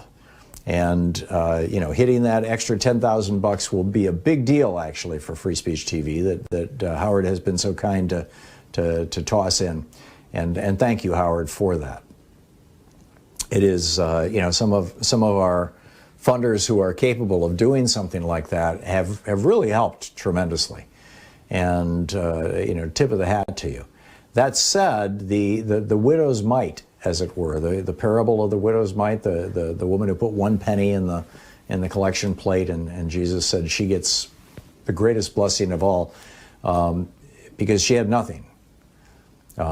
That's important too. The small contributions from people who are saying, okay, I can afford $5 a month. I can do that, but not any more than that. I'm sorry. There's there's no need to apologize for that. That is wonderful. $5 a month, $10 a month, $15 or $20 a month. Those kind of gifts are actually what sustains Free Speech TV. That's the foundation that this television network is built on. And frankly, it's the foundation that you find most of your nonprofit media, mostly public television, but also you've got community radio and TV stations around the country as well, that they're founded on, that they're built on. I got a fundraising appeal in an email this morning from one of the radio stations, one of the nonprofit radio stations that I'm on. I do fundraisers for them as well as for Free Speech TV. We're all on this boat, right? And this particular one, and the reason I'm sharing this with you, is they noted that over the last 18 months, their donations are down 70%. They're getting 30% of what they would normally get. Now, it hasn't been down that bad for Free Speech TV. I think we may have a more loyal, committed base. But that's what's happening right across the board. And it's happening to Free Speech TV, too. And the reason why, of course, it's fairly obvious. I've talked about it before. The last year or so, we were throwing everything we had, the kitchen sink and the last $5 and pulling out the cushions on the couch looking for change to try to get Donald Trump out of the White House and try to evict as many as possible of the crazed colleagues of his from their various elected positions. And that's going to continue, and it's going to start up again next year. But it really put a lot of nonprofits, particularly media nonprofits, in a hole, including Free Speech TV. So we very much need your help right now. Free Speech TV. Freespeech.org is the telephone number. 877-378-8661 is the telephone number. Please call now. Please make your contribution. Please help keep this network on the air. It's really important. There are some goodies that Free Speech TV passes out with contributions. There's the $20 gift, the Thom Hartmann University bumper sticker, or the Free Speech TV bumper sticker, or the Free Speech TV Wildflower Seed Pack. With a $50 gift, there's the Free Speech TV webcam cover or the new Free Speech TV tote bag. With the $75 gift, there's the official Thom Hartmann Program mug or the official Free Speech TV hat. $100 gift, you get 2 face masks with Free Speech TV logo on them. $120 gift, there's the Grow Social Change box or the Ask Me About Free Speech TV t-shirt or the Hidden History of American Oligarchy autographed by the author. With a $240 gift, there's the virtual meet and greet where we get together, every month and, we'll do it once and hang out and talk. But every month we do these with different people. Both my book on monopolies or my book on oligarchy. And the 2 books together, both autographed by the author. With a $360 gift, there's the Thom Hartmann University Spring Box with the TH bumper sticker, the Free Speech bumper sticker, the seeds, the herb garden, the tote bag, the hat, the Free Speech TV sunglasses, and an autographed copy of the Hidden History of Oligarchy. And with a $1,000 gift, you can get on the list of people to come here to Portland and watch us do the last hour of the show and hang out with me and Sean and Nate and just get to know us. So that's what's up, and those are the premiums. The most important thing, though, today and tomorrow are your last chance to give. So please do so now. Please become part of this family. 877-378-8669 is the telephone number. You can call it right now. Thanks so much for your support for Free Speech TV. It's a really good.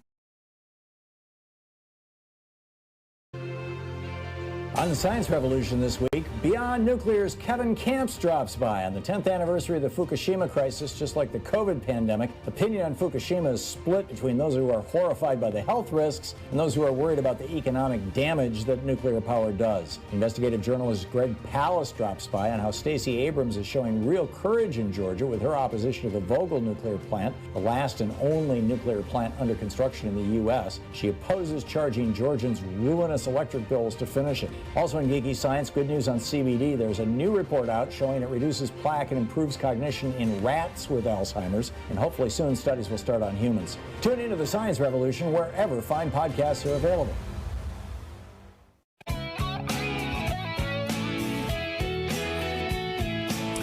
34 minutes past the hour. It's the Thom Hartmann Program, occupying the media 3 hours a day, 5 days a week right here. Karen in Cleveland, Ohio. Hey, Karen, what's on your mind today? Hey, Tom. Short and sweet here. I wanted to support your thesis on death cults, the death cult of the Republican Party, by pointing out a parallel between the Republican Party and the 1930s and 1940s death camps in Germany and around Germany. Over their entrances, several of them had the sign "Arbeit macht frei." Work makes you free. And that seems to parallel pretty well with the Koch brothers' entity of Freedom Works. Same words. Mm-hmm. Yeah, Freedom Works. You're absolutely right. It's Arbeit macht frei. Wow, that hadn't even occurred to me, and I get their newsletter constantly. And yeah, wow. Yeah, well that's a good one. That came to me today. Yeah, that is short and sweet and brilliant. Thank you very much for that, Karen. I appreciate it. Paul in Woodinville, Washington. Hey, Paul, what's on your mind today?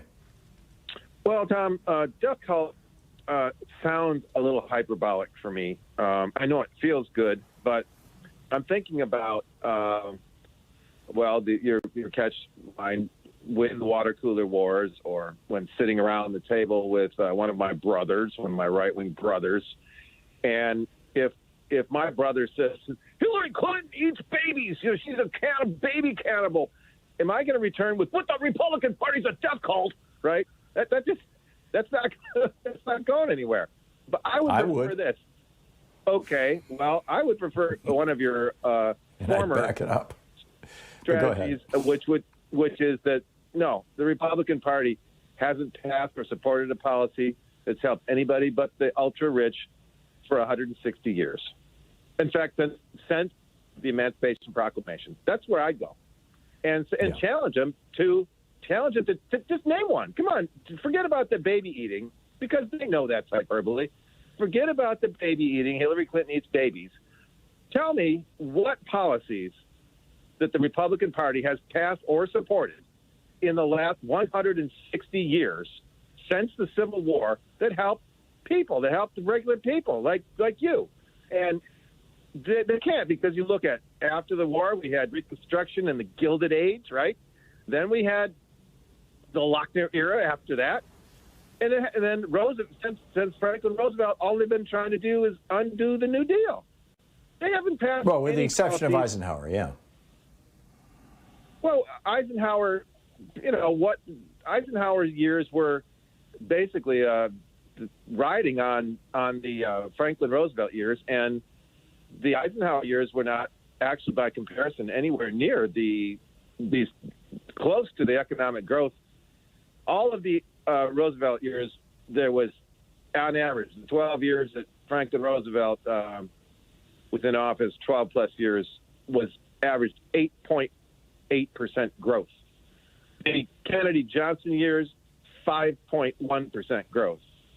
The Eisenhower years were pretty low. They were actually down in the 2 and 3.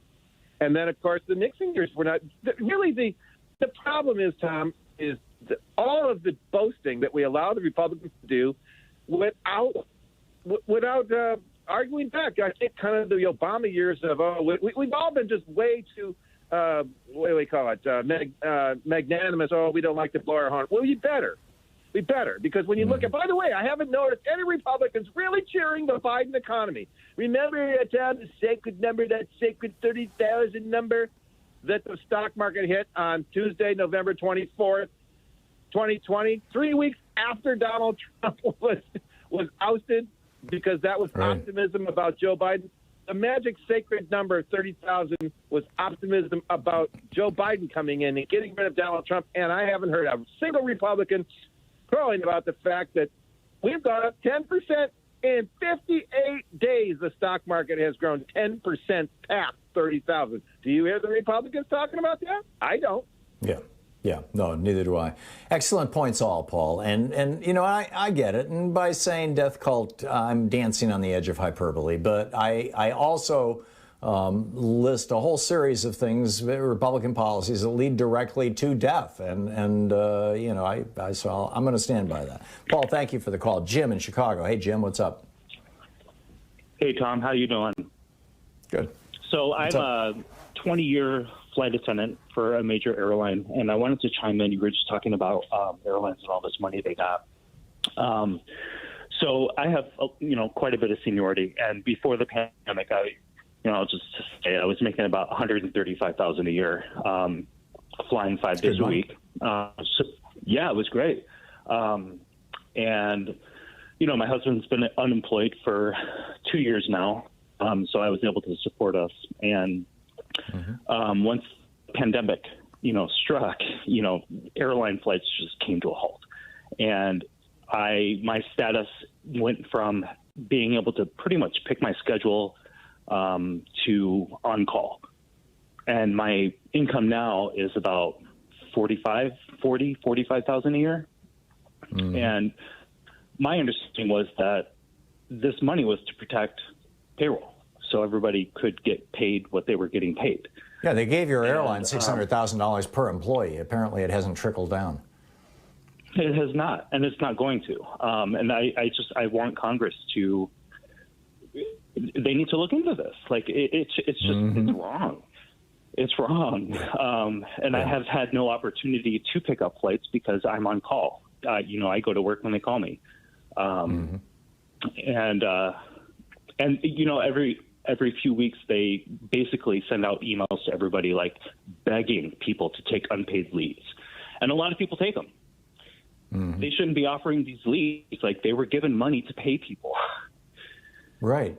Yeah. So, yeah. If they're being given $600,000 per employee, you would expect that some of that money would end up in the pockets of the employees. But this is American big business. This isn't, European big business. It's not. Yeah. So, Jim, thank you for sharing your story with us. I didn't realize flight attendants were making that much these days, but that's probably a reflection more of your 20 years of seniority than anything else. It's 20 years of seniority plus. I did fly a lot. I would pick up in addition to my regular schedule. So, but I so did what do if flight attendants hire in at right now? I think the starting pay right now is in the high 20s, so like maybe $28 an hour. And right now with my seniority, I make about $70 an hour. Which is around $28 an hour is around what, $60,000, $55,000 a year. Somewhere around 50, like I would guess. Yeah. Yeah. Okay. Yeah, I got in a conversation with a relative of. It's a whole long story, but I know a person who is an airline pilot for one of the small commuter airlines. And well, Michael Moore pointed this out actually in his movie a couple of years ago, that the pilots for some of these small commuter airlines are making less than a manager at a Burger King. They were starting at like $28,000 a year, not dollars an hour, $1,000 a year.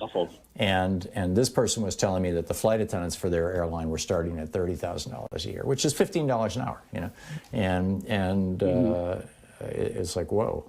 Okay, Jim, thank you. Thanks for the education, and I share your outrage. Good luck on doing something about it. Denny on the Big Island in Hawaii. Hey, Denny, what's up?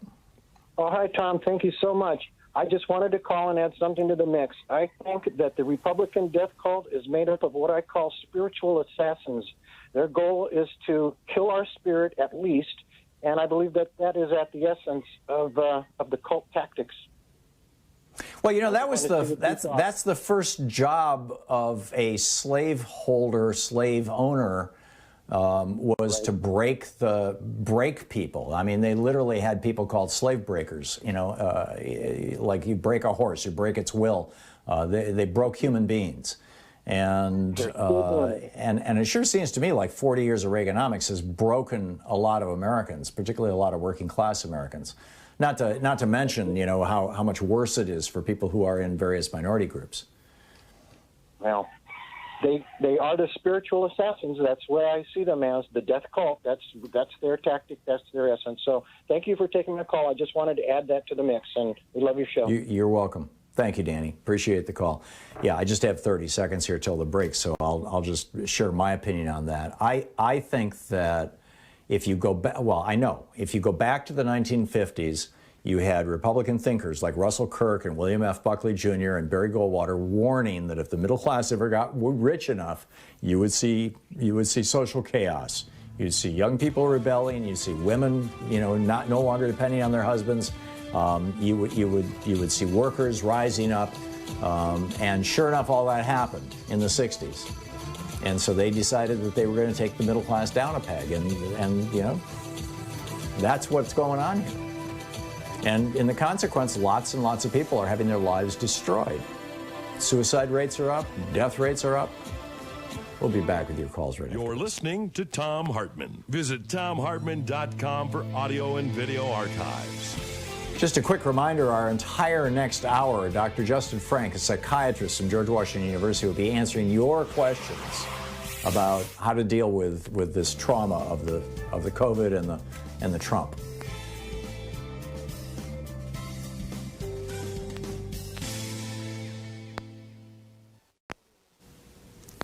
And welcome back.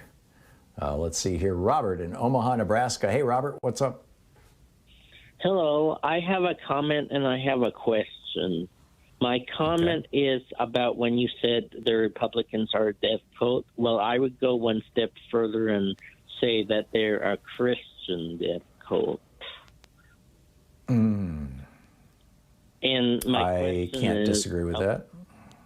Okay, and my what's the basis though for that assertion? What is your argument around that?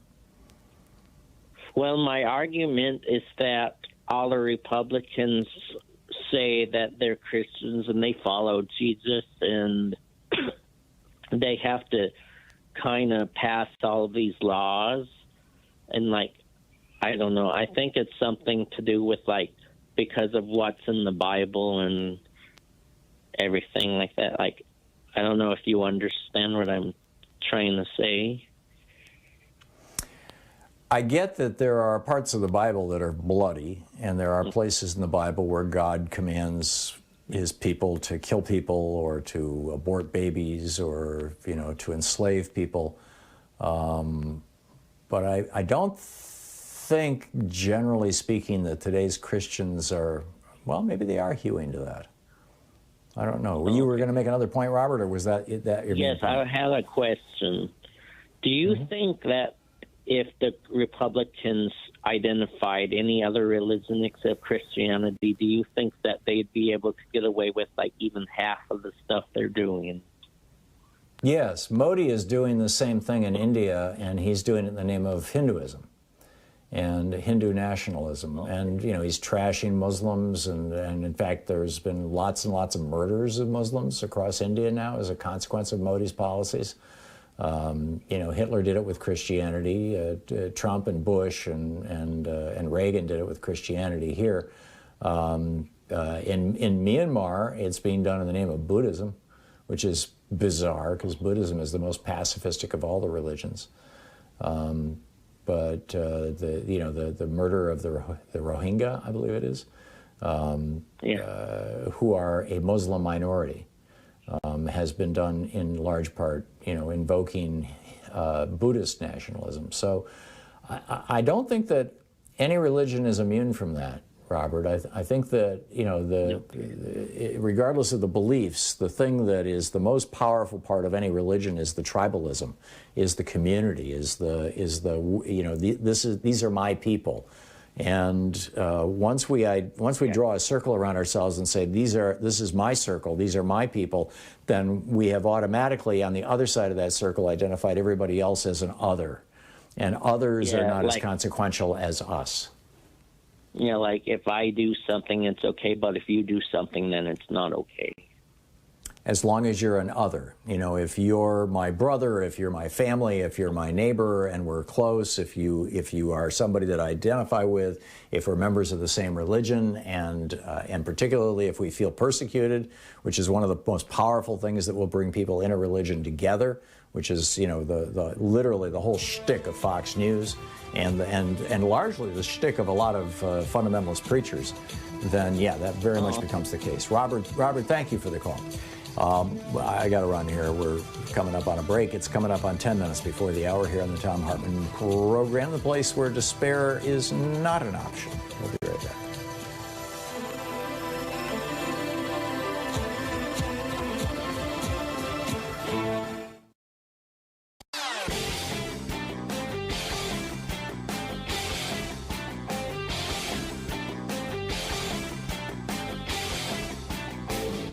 My Hidden History series has been growing. So far, I've taken on guns, the Supreme Court, voting, monopolies, and oligarchy. They're available wherever fine books are sold. Welcome back. 10 minutes before the hour. Thom Hartmann here with you. Regs in Allentown, Pennsylvania. Hey, Regs, what's on your mind today? Hi, how you doing, Tom? I realize this is linear thinking, and I'm certainly no banking expert or anything like that, but I saw a documentary some time ago about fractional banking and how the 10% that's held in reserve with the 90% go into investment. This was done just after the Great Depression. Prior to the Great Depression, the money used to say on it, this note backed by gold, and ever since the fractional banking, now it's considered legal tender. I was wondering how much of that fractional banking was ruining the value of the dollar, and that maybe we're just too many people with not enough money to go around. Yeah, well, I think you're mixing two different topics up there, but the value of the dollar has been declining in part because of fractional banking. It's and in part because the Fed regulates the money supply. Although the money supply is expanded or contracted by banks loaning money into existence, that expands the money supply, and then taking those loans out, retiring those loans, that contracts the money supply, although the interest is left over as profit for the banks. It's sort of like a game of musical chairs. But during times of economic expansion or low interest rates, you have a huge expansion of the money supply because banks are loaning more and more money in. During times of contraction, you have a contraction of the money supply, and money becomes actually more valuable, which is called deflation, the opposite of inflation. But, we've seen this over the years. The reason why the transition was made from the gold standard to fractional banking was that if you have $1 million, to hyper simplify things, if you have an economy that generates $1 million worth of activity and you have $1 million worth of gold in Fort Knox, then every dollar is worth $1, right? It's worth one millionth of the gold, and it's worth one millionth of the economy. Well, what happens if the economy grows, as it was in the when FDR kicked the New Deal into action? What happens if the economy increases 20%? If now you've got a $1,200,000 economy, but you still only have $1 million worth of gold in Fort Knox, what happens is every dollar becomes, it doesn't become 80 cents, but its purchasing power gets distorted, shall we say. And so the goal of fractional banking was to give the ability of the currency, give the currency the ability to grow with the economy without having to buy gold from foreign countries, which could be used as a weapon against us during times of war, as we learned during World War I.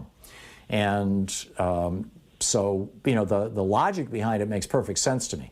The problem is that the way it's been used has been largely to let government borrow money at one value and pay it off at a different value.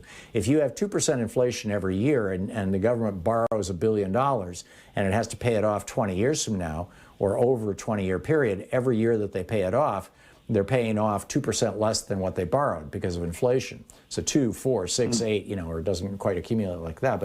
But that's why governments love this. They love this kind of steady inflation rate. It's why the Fed tries to maintain that 2% inflation rate. And then the average person is stuck in this, well, I've got to get ahead of the inflation rate because interest payments are rarely at the inflation rate. So you can't just park your money in a CD and expect to keep up with inflation. Right now, CDs are paying like 1/10 of 1%. Inflation is running a little over 1% right now. And it's probably going to run 2 or 3% this year. So, what's happened is that between the bankers and the government, everybody's been kind of abusing the system, and that's why the minimum wage was, $1.50, $2 when I was a kid, and now it's $7, and we're talking about making it $15. It really has very little to do with the minimum wage. It has everything to do with the collapse of the value of the dollar. And so it's a much larger topic than that. But that's the simple explanation. Regs, I got to run, but thank you for the call. Josh in Billings, Montana. Hey, Josh, what's up?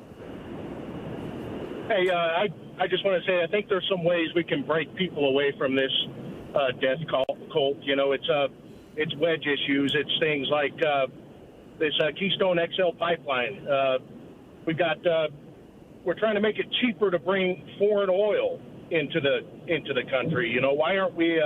Why aren't the Democrats pushing on, let's make all oil domestic oil, instead, yeah. and let's get some of these $60,000 and $70,000 a year jobs here that are permanent instead of temporary for a pipeline. I'm with you. And in that regard, you've got some unions that are really shooting themselves in the foot. And of course, unions are democracies, and union leadership has to respond to its members. And if its members are offered a 1 or 2 year contract to build a pipeline, and that means that for a year or two, they're going to be able to really provide well for their families, knowing that that's going to end, but in the hopes that something better will come along, they're going to fight for that. And I get that. Even though it's killing the planet and it's making the billionaires richer and it's importing oil from Canada rather than, domestic production and it's not even energy that is safe and clean. But your point is very, very well made and well taken, Josh. Thank you very much for the call. Terry in Ventura, California. Hey, Terry, what's up? Hi, Tom. I think my topic is related to the death cult because if your voice as a voter has been lost, you're neutered as a member of society. I recall New York celebrity, I believe it was Alec Baldwin. He went in to vote, and he didn't have his vote. He had a hissy fit and went to City Hall and got his vote back, Tom, okay, that day. My point is, what would you do if somebody cost you your vote and you went down to the polling station? I think I would blow a gasket, okay? My question, why can't people who have lost their right to vote, why can't there be a class action suit? I think it should be a felony for somebody. Because there's no right to vote in the Constitution or in law. This is what HR1 seeks to do. What HR1 is trying to do is establish in law a right to vote. So it makes it just as hard. You know, it's very hard for them right now to take away your home. They've got to go to court to do it, even to foreclose. They've got to prove their case because you have a right to own your home. We have property rights. It's very hard for them to take away your right to get married. They have to go to court to do that. It should be at least as hard to take away your vote. But instead, they can just blow away your vote and no explanation at all. And they do it routinely. They do it to tens of millions of people every 2 years. Terry, thank you for the call. You're listening to Thom Hartmann.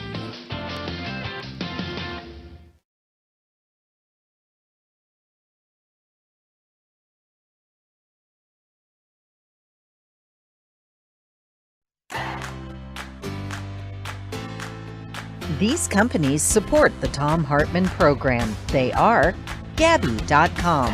Gabi takes the pain out of shopping for insurance. More info at Gabi.com/Tom. Teeth, Smarter Pet Dental Help. More info at teethhealth.com, code Tom. HelloFresh, delivering fresh ingredients and mouthwatering recipes. More info at hellofresh.com, code Tom. Bowl and Branch, crafted for the common good. More information at bowlandbranch.com, code Tom. ExpressVPN, the VPN that just works. More info at expressvpn.com/Tom. And CB Distillery, CBD for sleeping. More info at cbdistillery.com, code Tom.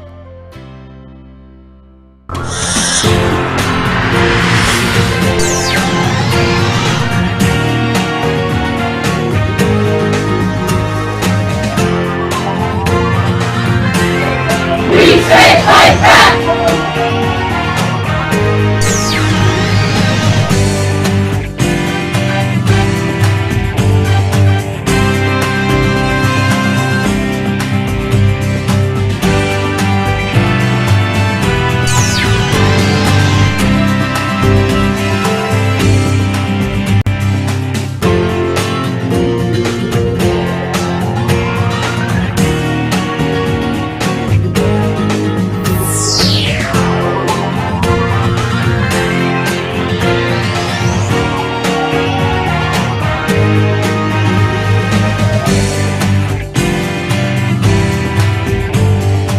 So can you feel the pressure building, the tension?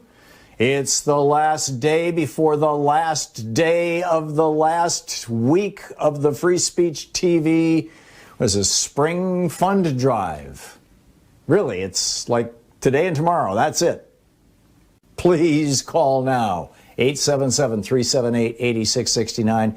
If we can hit our goal, then we have an additional $10,000 that Howard in Royal Oaks, California is going to kick in. And, we need your help to get there. We very much need your help to get there.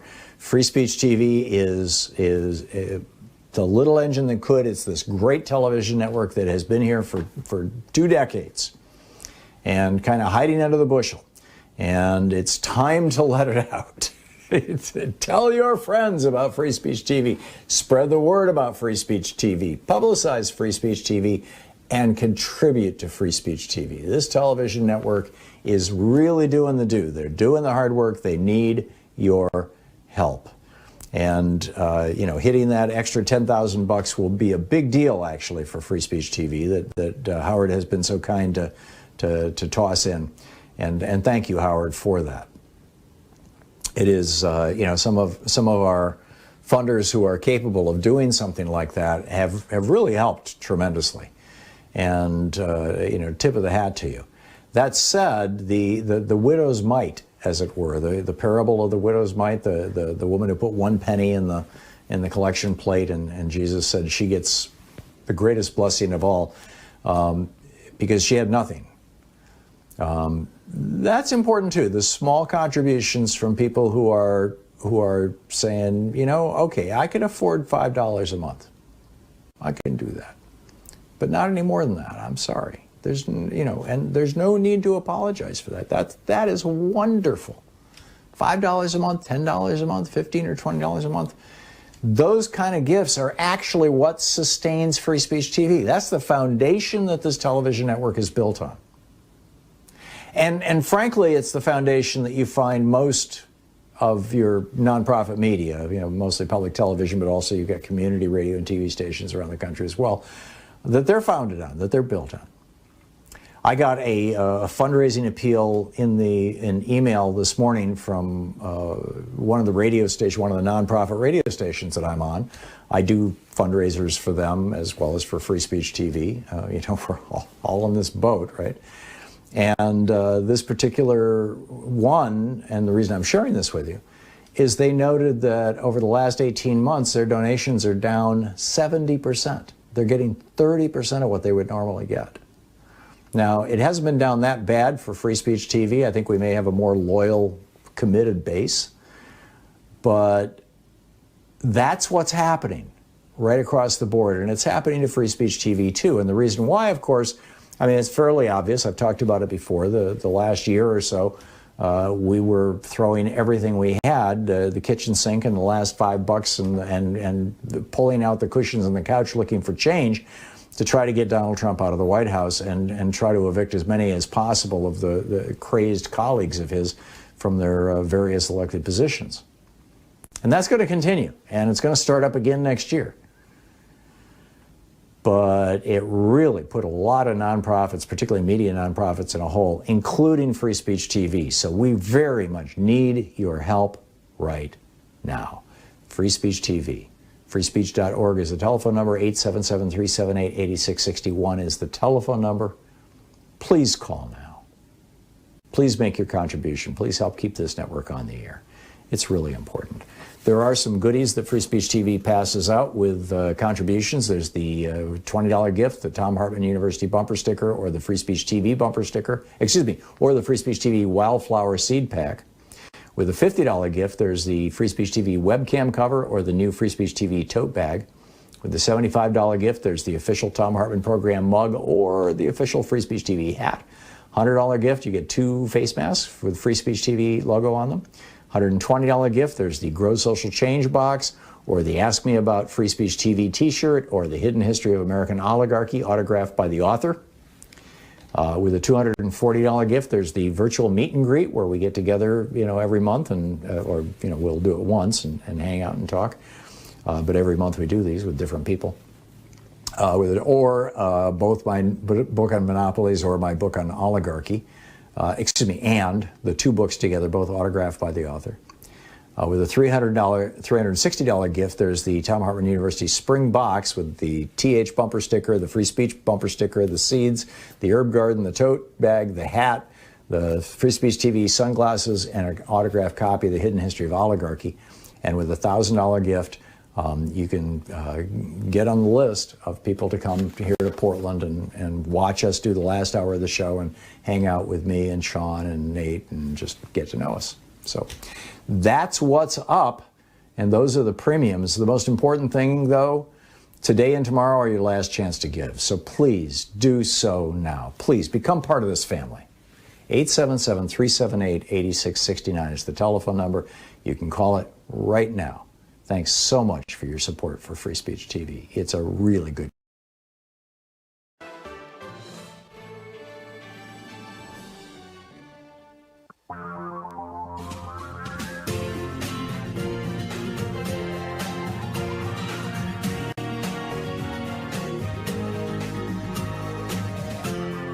This is the Thom Hartmann Program.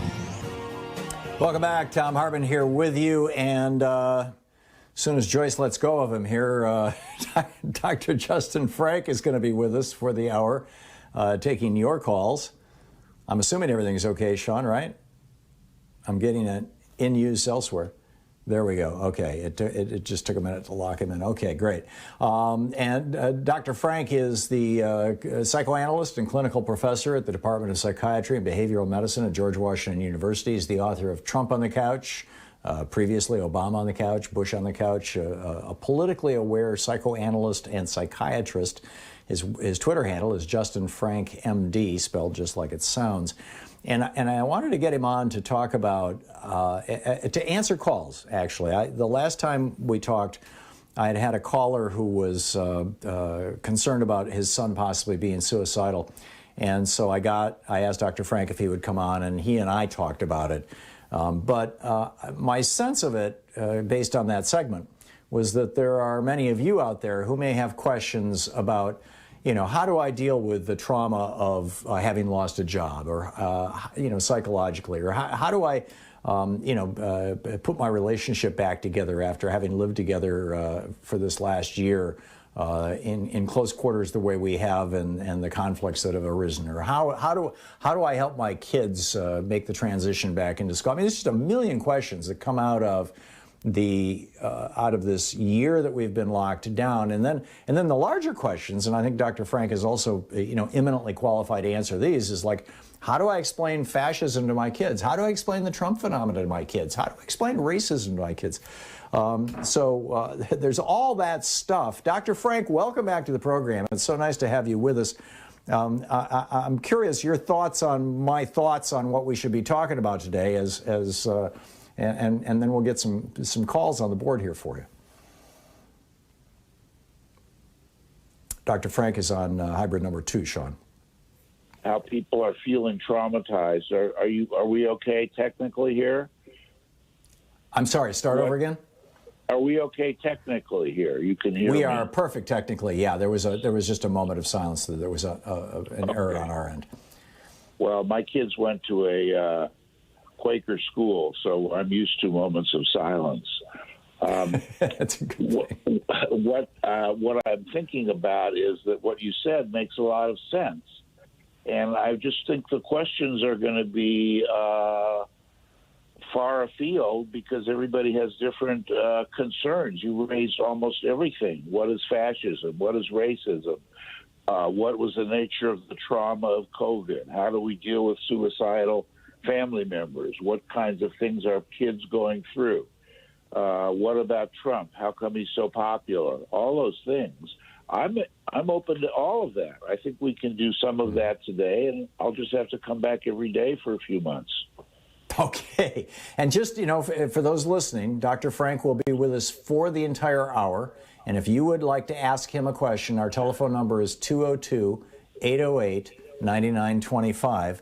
And we will be taking your calls for the hour. This is an experiment. This is broadly non-political, but I think it's important at this particular moment in time. So let's start with Ray in Tacoma, Washington. Ray, you are on the air with Dr.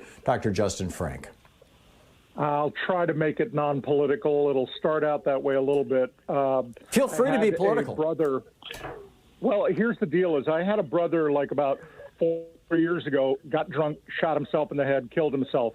My mom couldn't hang, and about 3 years later, she killed herself with a gun as well. And it seems like, in my experience, people who are suicidal are trying to draw attention to themselves. And I hate to be brutal about it, but if we were to kind of paint suicide as a selfish act, would that sort of apply more of a stigma to it? I could take my answer off air. Thank you, Ray. Well, that's what a terrible situation in your family. I'm so sorry. To me, there's lots of ways to paint suicide, but one way of painting it is that it's murder of the self. It is a form of murder. It's self-murder. And it also damages, obviously, the family in terrible ways. But the purpose of it, or the means behind it, or the reasons for it, vary with different people. And what I hear, at least certainly from your mother, is that she did it not to call attention necessarily to herself, but because she couldn't bear the pain of losing her son. She couldn't, as you say, hang with it. And that's because the pain was so overwhelming that she felt she couldn't endure it anymore, and she couldn't get rid of it. And so the suicide is about trying to get relief from pain or ending pain in that case.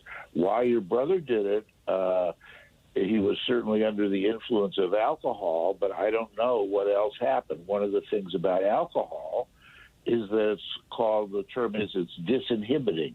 It allows you to express impulses that you might not otherwise do because your judgment is clouded and the brakes on your mind, what we call the superego or conscience, is also impaired with alcohol, and so one might commit suicide or do something otherwise also destructive. But I don't think it's to call attention to oneself, other than it may be at some deep level for some people trying to kill yourself as a way of sending a message to somebody else who you feel doesn't really care about you. I'll show you what not caring means. I'm going to take it to the ultimate degree. So there's different motivations. I don't know what else to say about it right now, Ray.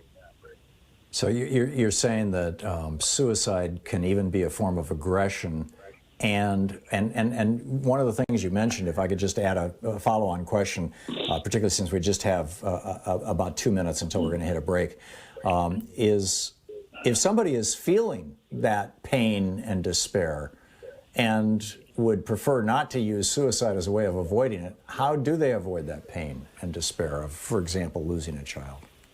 Well, they have to talk to somebody about their pain. One of the things that even as far as Roman times, Cicero wrote about friendship as a way of managing loss, and that you cannot manage loss. Of course, this is all in Latin, so I can't translate it that well. You can't manage loss without friendship. And that's a similar thing to now. There are suicide hotlines you can call, but when you're feeling despair, you need to share it with somebody and put the feelings into words. Otherwise, they get converted into action, and that's when a person tries to kill themselves. But if they're feeling despair and hopeless, writing about it is not enough. They have to actually speak with a person and be with a person and even touch a person who's in their family and in their life. But there are also suicide hotlines where at least you can start out by talking to someone, and I think every city has them, and you could even call 911 on yourself, and they'll put somebody on to talk with you. But it requires not being isolated. You're right about suicide. It is about murder. It's murder of the self. It really is. It's not it's wanting to kill the part of you that is in terrible pain. There may be other things that drive a person to suicide who's more psychotic, let's say, which is like a wish to be united with a dead family member, or the wish to fulfill something that's really crazy. And talking to somebody might not help in that case, but the importance is to have somebody to talk to. The irony is that COVID makes touching others harder than ever. Yeah. I don't know if you want this to stop now or where we're at. The music means we got to take a quick break here. Professor Justin Frank is taking your questions. Stick around. This is the Thom Hartmann Program. We'll be back with more of your questions for Professor Justin Frank, Dr. Justin Frank, psychiatrist, psychotherapist, right after this.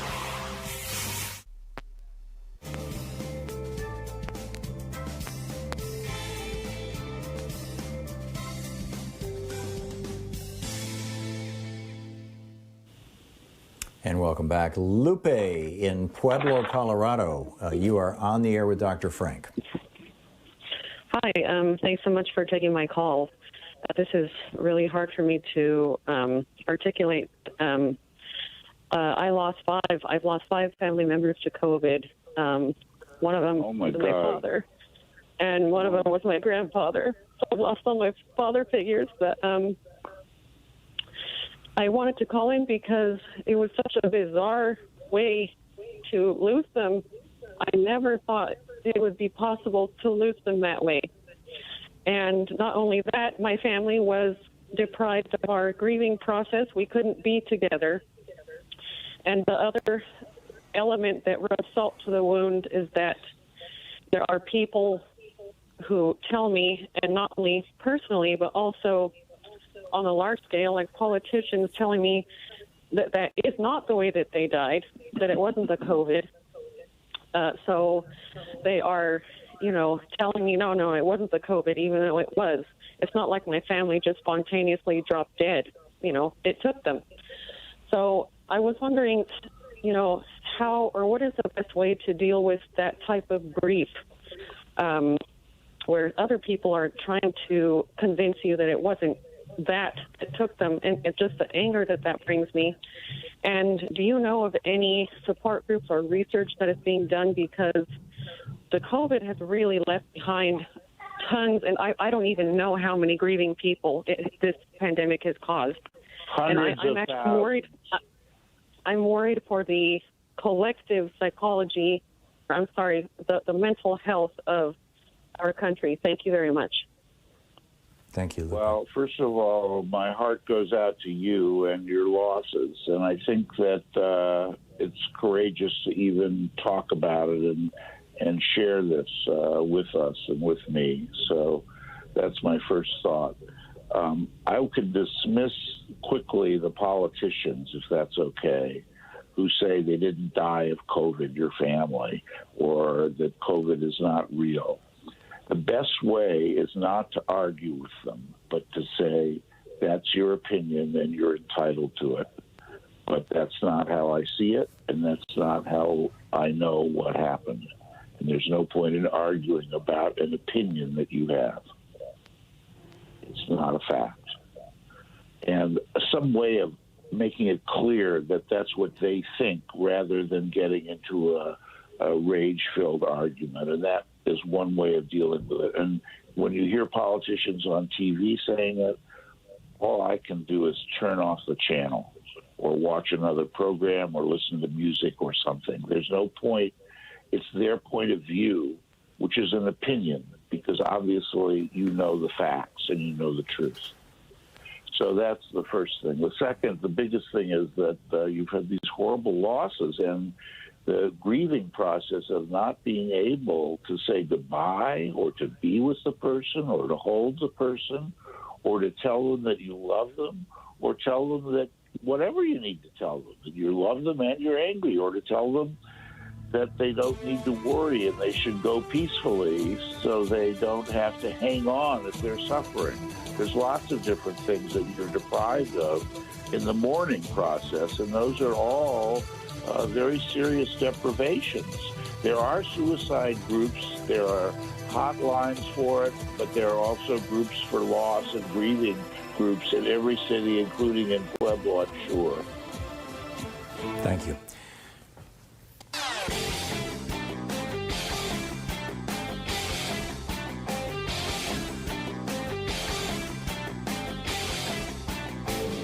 The hidden history of the war on voting tells how the GOP has been stealing elections for decades and will again this year unless we stop them. So back in the day, and I mean back in the 1780s, literally when the Constitutional Convention was happening in Philadelphia in the summer of 1787, there was this debate about the quality of the vote, whether people who only landowners should be allowed to vote, stuff like that, and in order to ensure that well-informed people who really care about voting are the only ones voting. It didn't pass. It was rejected by the framers of the Constitutional Convention, this idea that only landowners should be allowed to vote. Never made it in the Constitution. But a variation on this is now being proposed in the Arizona legislature. And State Representative John Kavanaugh, who's the chair of the committee that's pushing this legislation, says the quality of the vote is important. We have to look at the quality of votes as well. I've got a new video all about this for the supporters of our program over at thomhartmann.com. Check it out.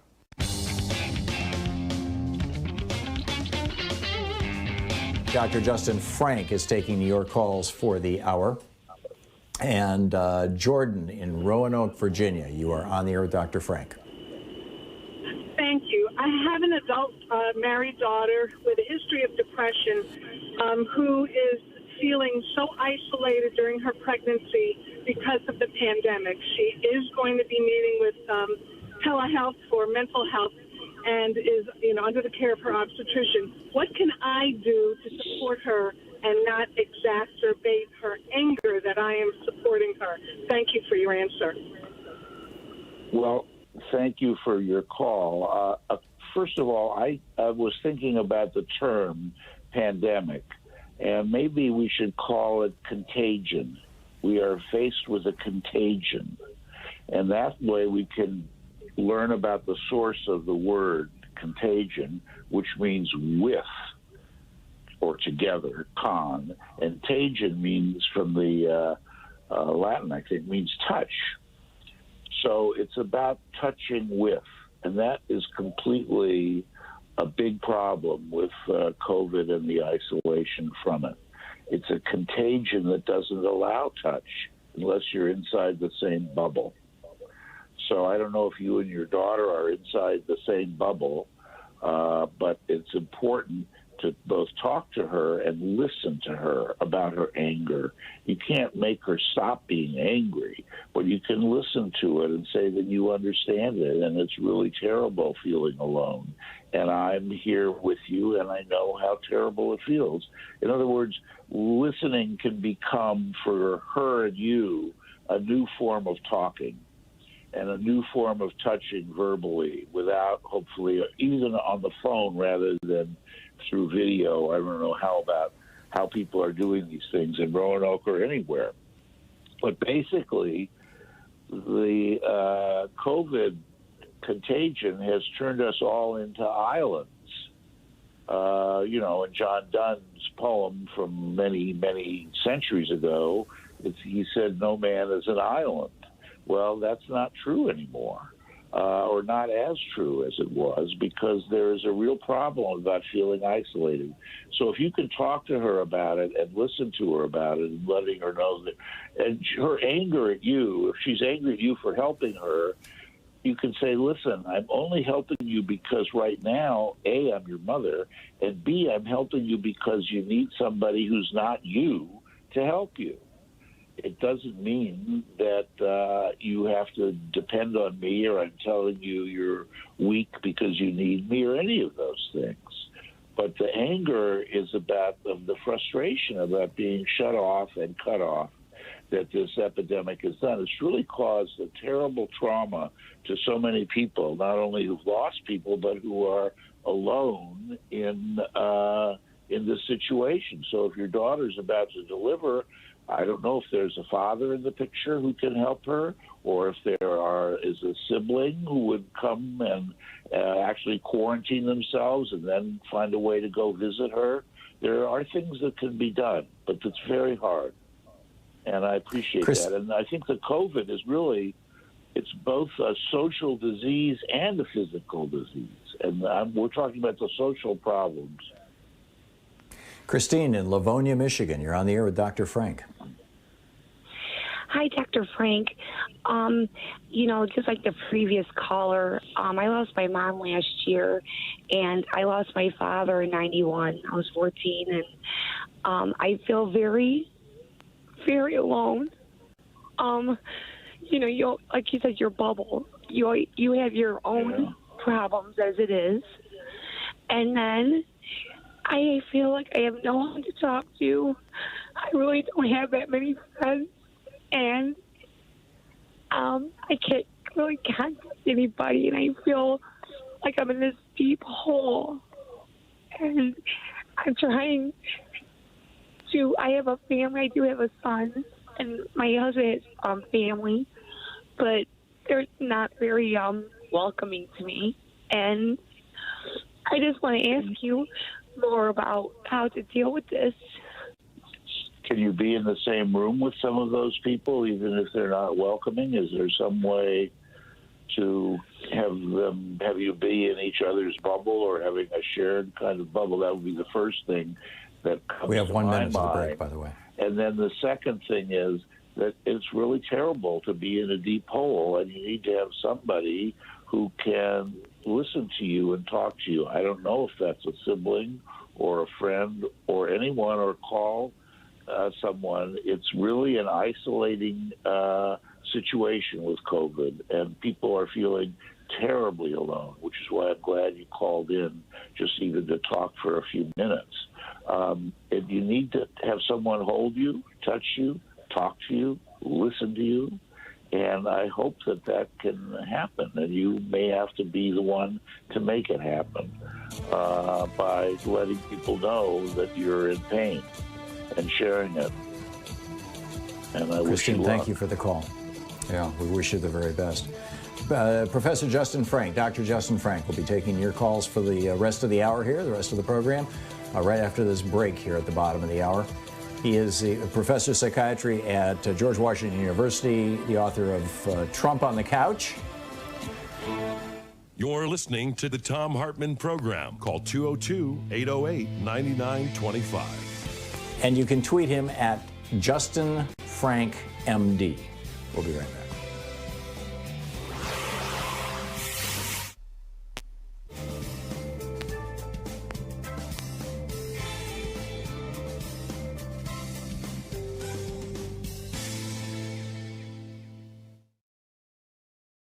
So can you feel the pressure building, the tension?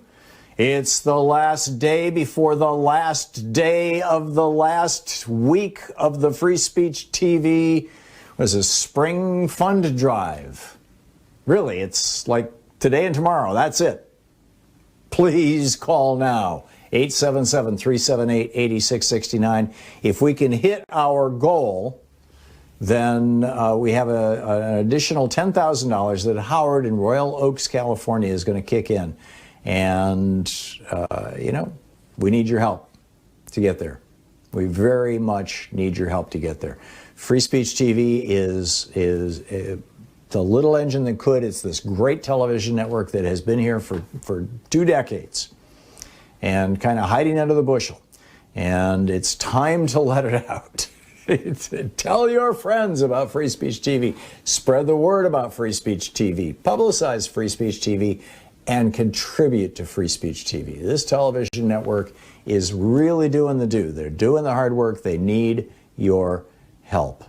And, hitting that extra $10,000 will be a big deal, actually, for Free Speech TV that Howard has been so kind to toss in. And thank you, Howard, for that.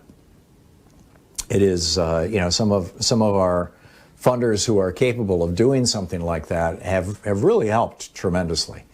And, tip of the hat to you.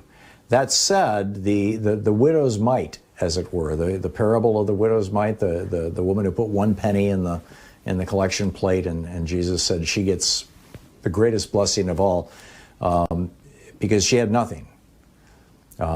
That's important too. The small contributions from people who are saying, okay, I can afford $5 a month. I can do that, but not any more than that. I'm sorry. There's and there's no need to apologize for that. That is wonderful. $5 a month, $10 a month, $15 or $20 a month. Those kind of gifts are actually what sustains Free Speech TV. That's the foundation that this television network is built on.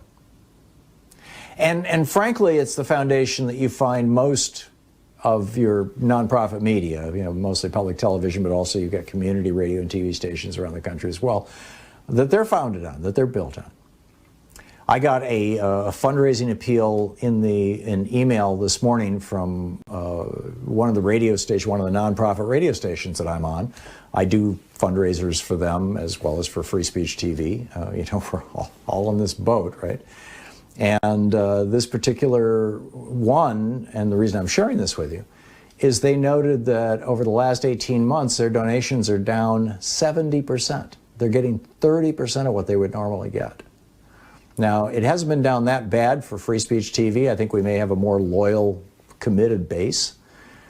But that's what's happening right across the board. And it's happening to Free Speech TV, too. And the reason why, of course, it's fairly obvious. I've talked about it before. The last year or so, we were throwing everything we had, the kitchen sink and the last $5 and pulling out the cushions on the couch looking for change to try to get Donald Trump out of the White House and try to evict as many as possible of the crazed colleagues of his from their various elected positions.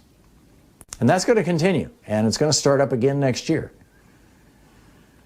But it really put a lot of nonprofits, particularly media nonprofits, in a hole, including Free Speech TV. So we very much need your help right now. Free Speech TV. Freespeech.org is the telephone number. 877-378-8661 is the telephone number. Please call now. Please make your contribution. Please help keep this network on the air. It's really important. There are some goodies that Free Speech TV passes out with contributions. There's the $20 gift, the Thom Hartmann University bumper sticker, or the Free Speech TV bumper sticker, or the Free Speech TV Wildflower Seed Pack. With a $50 gift, there's the Free Speech TV webcam cover or the new Free Speech TV tote bag. With the $75 gift, there's the official Thom Hartmann Program mug or the official Free Speech TV hat. $100 gift, you get 2 face masks with Free Speech TV logo on them.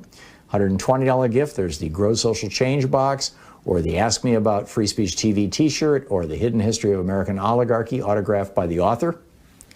With a $240 gift, there's the virtual meet and greet, where we get together, every month, and we'll do it once and hang out and talk. But every month we do these with different people. Both my book on monopolies or my book on oligarchy.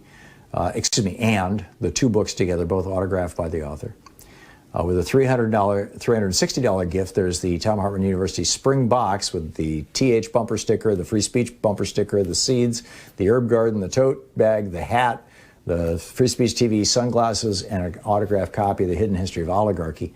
And with a $1,000 gift, you can get on the list of people to come here to Portland and watch us do the last hour of the show and hang out with me and Sean and Nate and just get to know us. So that's what's up, and those are the premiums. The most important thing, though, today and tomorrow are your last chance to give. So please do so now. Please become part of this family. 877-378-8669 is the telephone number. You can call it right now. Thanks so much for your support for Free Speech TV. It's a really good.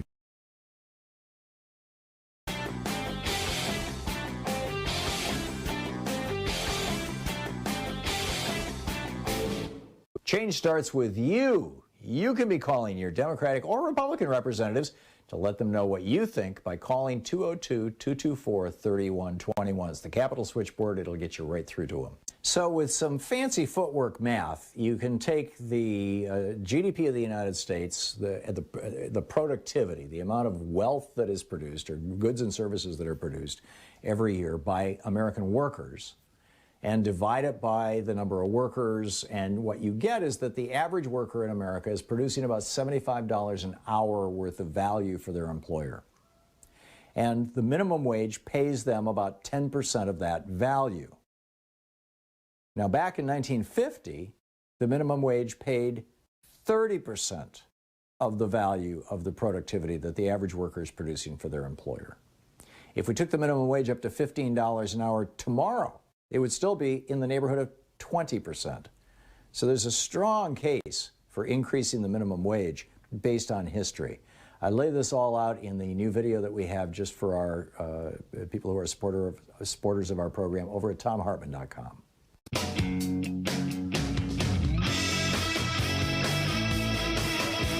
Welcome back. Dr. Justin Frank with us, the author of Trump on the Couch, among other things, professor of psychiatry at George Washington University, as a psychotherapist. Sonny in Marin County, California, you are on the air with Dr. Frank.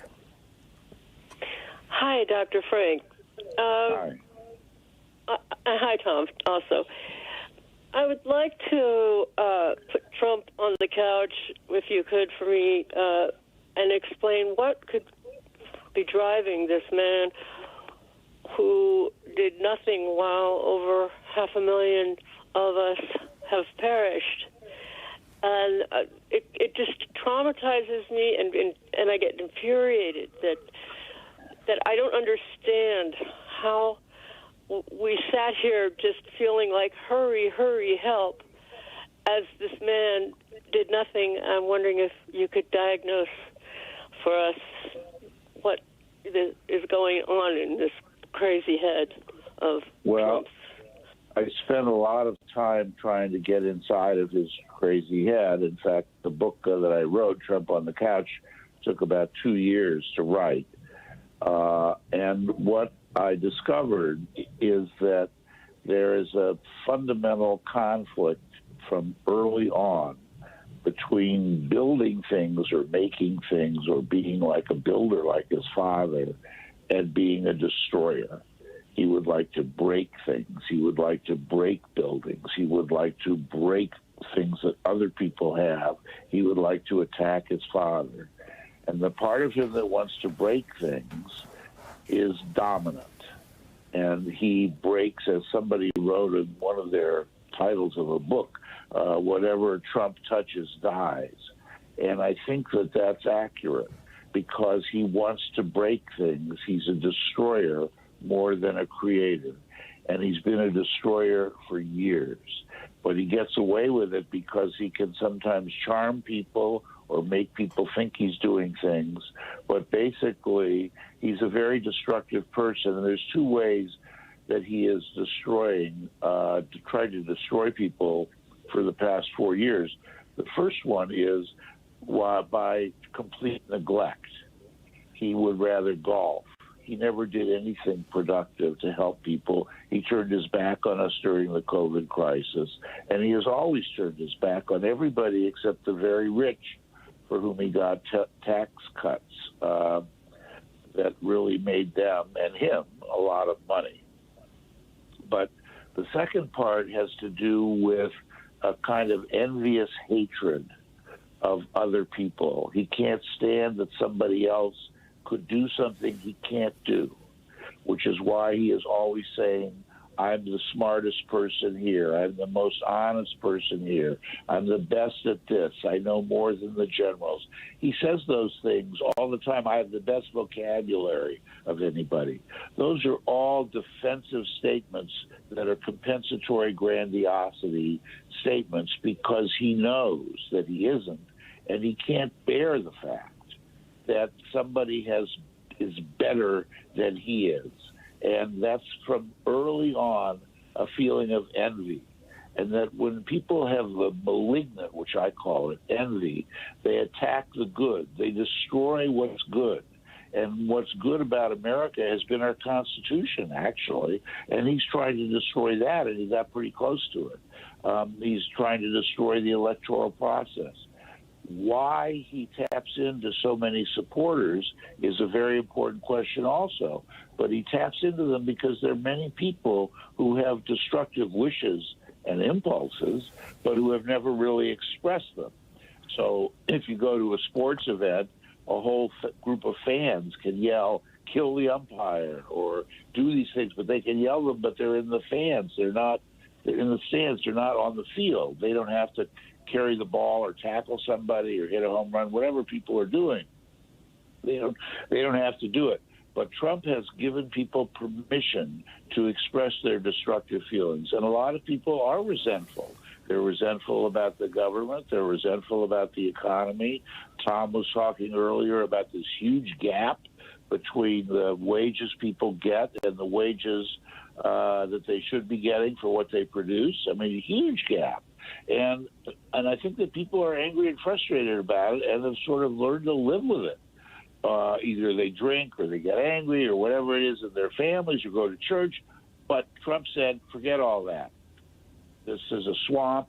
These are evil people, and we're going to get rid of them. So he got into power as a destroyer. The problem is people didn't understand that he was a destroyer and not a builder at all. I wish I could say more about that, but that's plenty. I mean, he's got a deep strain of cruelty. Cheryl in Dallas, Texas. You are on the air with Dr. Frank. Okay, Dr. Frank, thanks for taking my call. I am devastated. I lost my job last year, and then I think the thing that got me the most is my mother was in another state. She was in Ohio, and she passed away in December. I had 4 days before, from the time they told me that she had COVID until she passed away. And then they took 30 days before she could be cremated. And I couldn't go there. It's Mr. COVID. And I just feel I'm devastated. There was nothing like that. Waiting for her to pass away, I said goodbye to her on a Zoom call. And then when when the memorial was done, it was on a Zoom call. I can't even deal with this. I took care of her for 12 years before she went to the nursing home. And I protected her all that time. And then the time came when she really, really needed me. And I wasn't there. And I'm African American. Culturally, I was supposed to be there, and I wasn't. And I can't deal with it. It's horrible. It's horrible. I don't know what to say, because I think that when you can't even reach your mother and be there, you're supposed to be there as a daughter in addition to being an African American daughter. And it's horrible. And what this COVID experience has done is people don't get the fact that it's also attacked our social fabric. It's not just an illness, which is enough in and of itself causing death. It's an illness that has broken down the capacity to touch, how we've lost touch with each other. And the only way to get in touch with your mother is by having as much of her inside you as you can, and remembering the loving feelings you had towards her and she towards you, and talk to any friends or family that you might have where you can hug them if they're in the same bubble or something, because touching and closeness is what has been depriving all of us in one form or another.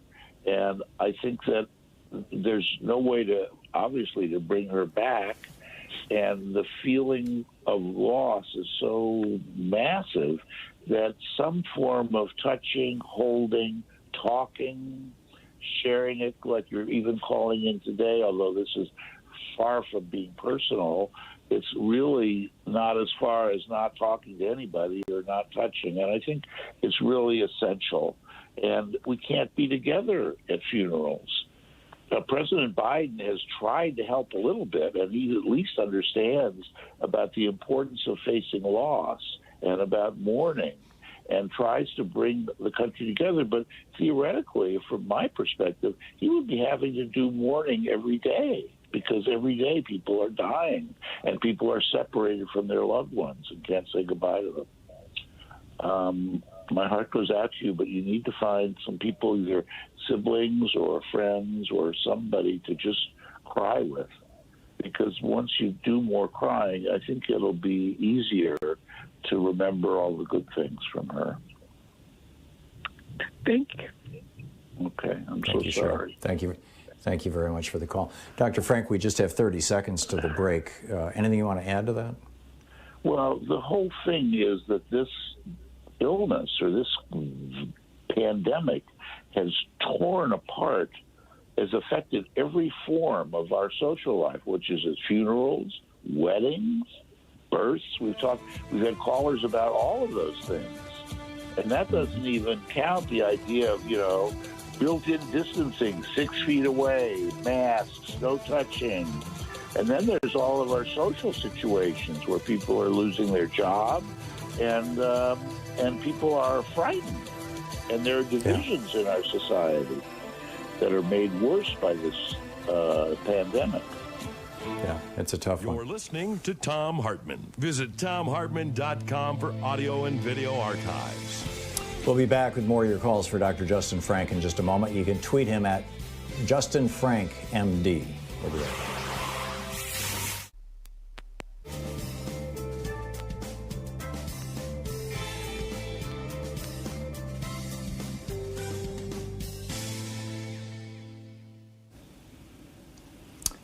And welcome back. Erwin in Missoula, Montana. Erwin, you're on the air with Dr. Frank. Yes, thank you. I'm from a large family, diverse in political views, and prior to the COVID, we weren't really speaking over politics. Some of my family are actually Republican office holders at one time.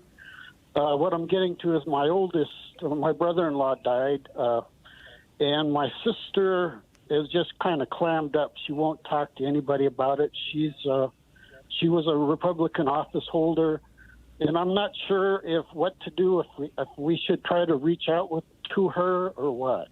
That's just my general question. There will be a service next summer for him, but that's all I have. Thank you. I think that reaching out is the most important thing you can do, and you can do it gently, but do it more than once, every few days even, with a phone call or a note to say that, your brother-in-law is on your mind. I think I forgot it was your brother-in-law, but that he's on your mind, and that you're very happy to talk about whatever she wants to talk about, and that you can understand wanting to clam up. I mean, it's like, I get it, because we've all been shut down in one form or another over this whole year. Shut down politically, because if there's differences of opinion in a family, people don't talk to each other in the same way or at all. Or now with this social distancing that's enforced, even with people you have to sit far away and can't hug them. And everyday forms of life are disrupted. So I would try to call her and try to reach out, and then hopefully you can listen. But if there's a way to empathize or identify with her hurt, that you understand about clams and you understand about shells, but a shell is not the same thing as a bubble, and we can work and talk within a bubble, but I can't get into her shell. Some way of just talking about that, and about what you miss about the person who died. I don't know what else to say, but I agree with you. I think it's important to take some action and not just wait for the clam shell to open up. You don't have to push it, but you can certainly reach out in a way that involves letting her know you're receptive. Is it a good idea to say, I know you disagree with me politically, but let's set that aside and just be here for each other?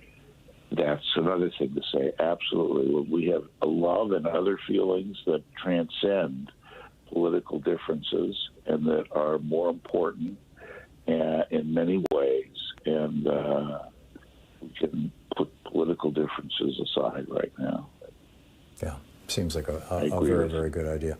Yeah. Dr. Justin Frank is with us, the author of Trump on the Couch, Bush on the Couch, Obama on the Couch, a professor of psychiatry at George Washington University, psychoanalyst. The way to reach him is via Twitter. His Twitter handle is Justin Frank, Justin Frank, MD, as in Justin Frank, MD. We'll be back with more of your calls for Dr. Frank in just 1 minute. Stick around.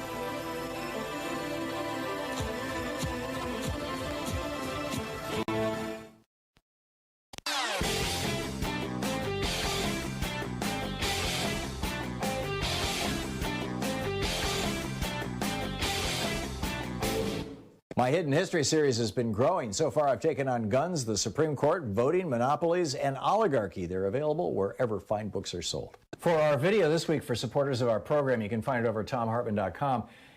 We're talking about endocrine disruptors as modulators of obesity.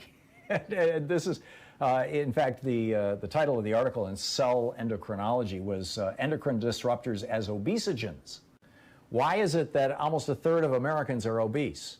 And that's not true of, say, Italians.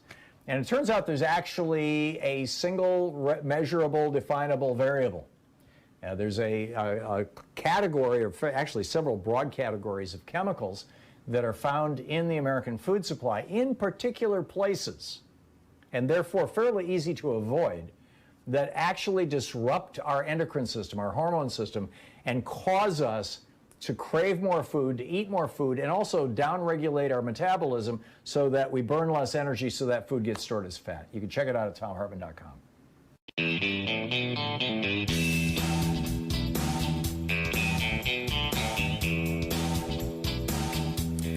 Professor Justin Frank, Dr. Justin Frank is on the line taking your calls for the hour. And we've got about 8 minutes left here. Mike in Studio City, California, maybe 7 minutes. Mike, you're on the air with Dr. Frank. Yeah, hi. Thank you both for doing this. You know, as a follow-up to the question about Trump's mental, whatever it is, it's when I see these people cheering him on, these fans or fanatics, and it reminds me of the exact same pictures that we see from the 30s with Hitler. What is going on in their minds? I just don't get it.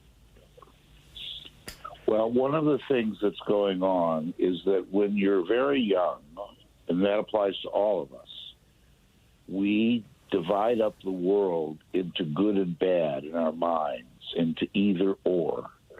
And it's how we learn to manage things like night terrors, fears. Is that a good person? Is that a bad person? And we have a monolithic approach to this. And this is normal. It's a way of organizing. It's called splitting, where the mind is split. But as one matures, one realizes that their mother is not all good or all bad, or their father is not all good or all bad.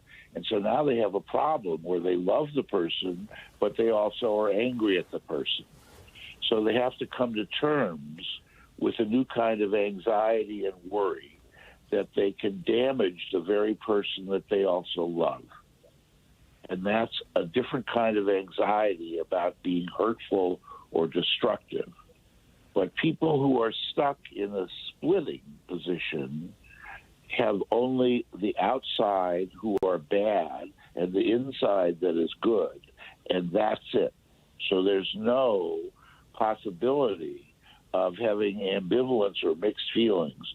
So Trump has tapped in to a large swath of our population that is prone to splitting. The government is bad. It was started with Reagan. The government is the enemy. The government, if anybody says, I'm here to help you, Reagan said, that's the worst thing you could ever hear. Biden is not trying to correct that. It was like pushing some incredible thing uphill. But why the followers follow Trump is that the bad is outside themselves. Bad is in the Congress. Bad is in the swamp. And he has tapped into the nature of splitting and dissociation, where you can dissociate two parts of yourself. I love my family. I hate outsiders. If I'm white and have a black neighbor, I might be okay because that's a black neighbor I know. But if it's somebody I don't know and I'm white, all bets are off. If somebody's a Democrat or a Republican, whoever it is who's not me, I hate whoever is not me, and I blame them for being destructive and hurtful, and that's a way of avoiding responsibility. The person who discovers that they love and hate their mother, that they love and hate the same person, starts to take responsibility for his own hurtful feelings and worries about them, but also has loving feelings and has a complex inner world. The people who follow Trump have gotten rid of that complexity. It's gone. And it's very frightening to see that so many people just see things in terms of either or. We saw some of it when Obama was president, because I felt in writing my book about him, he was what's called a both-and person. He could see both sides of things, but he was the president of a country that was largely either or, based on racism, based on, white, non-white, based on feelings about women, feelings about immigrants. I mean, millions of different things that are split into either or. And people don't talk to each other now, and they don't listen because they would have to see the other person as a person or as human or as having qualities like the self. And it's normal for children to do that because they have to organize themselves. I've written some papers about that, which I call the green speck theory of life, which is that a child who is having, say, a mac and cheese or some kind of pasta with a cream sauce, if there's a little speck of parsley in there, he won't eat it. It's gone. It's spoiled by something that's contaminating it. And that's what Trump has conveyed to people, that complexity is a contamination. I mean, it's an amazing... Is this emotional immaturity? It's emotional immaturity. And it's a need to protect oneself to manage anxiety. I get it. Dr. Frank, thanks so much for dropping by today. Yeah, thank you so much for dropping by. It's great talking with you. Dr. Justin Frank, you can tweet him at Justin Frank MD, and his most recent book, Trump on the Couch. We'll be back tomorrow, same time, same place. Thanks so much for being with us today. And in the meantime, don't forget, democracy is not a spectator sport. It requires you. Get out there, tag you're it, and be kind to the people around you. I think we had a sense today of how much pain America is in. Let's all be healers to the extent we can. You've been listening to Thom Hartmann. For audio and video archives, visit thomhartmann.com.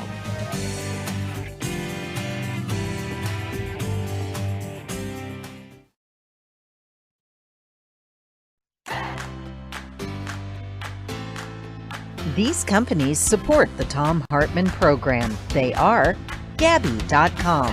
Gabi takes the pain out of shopping for insurance.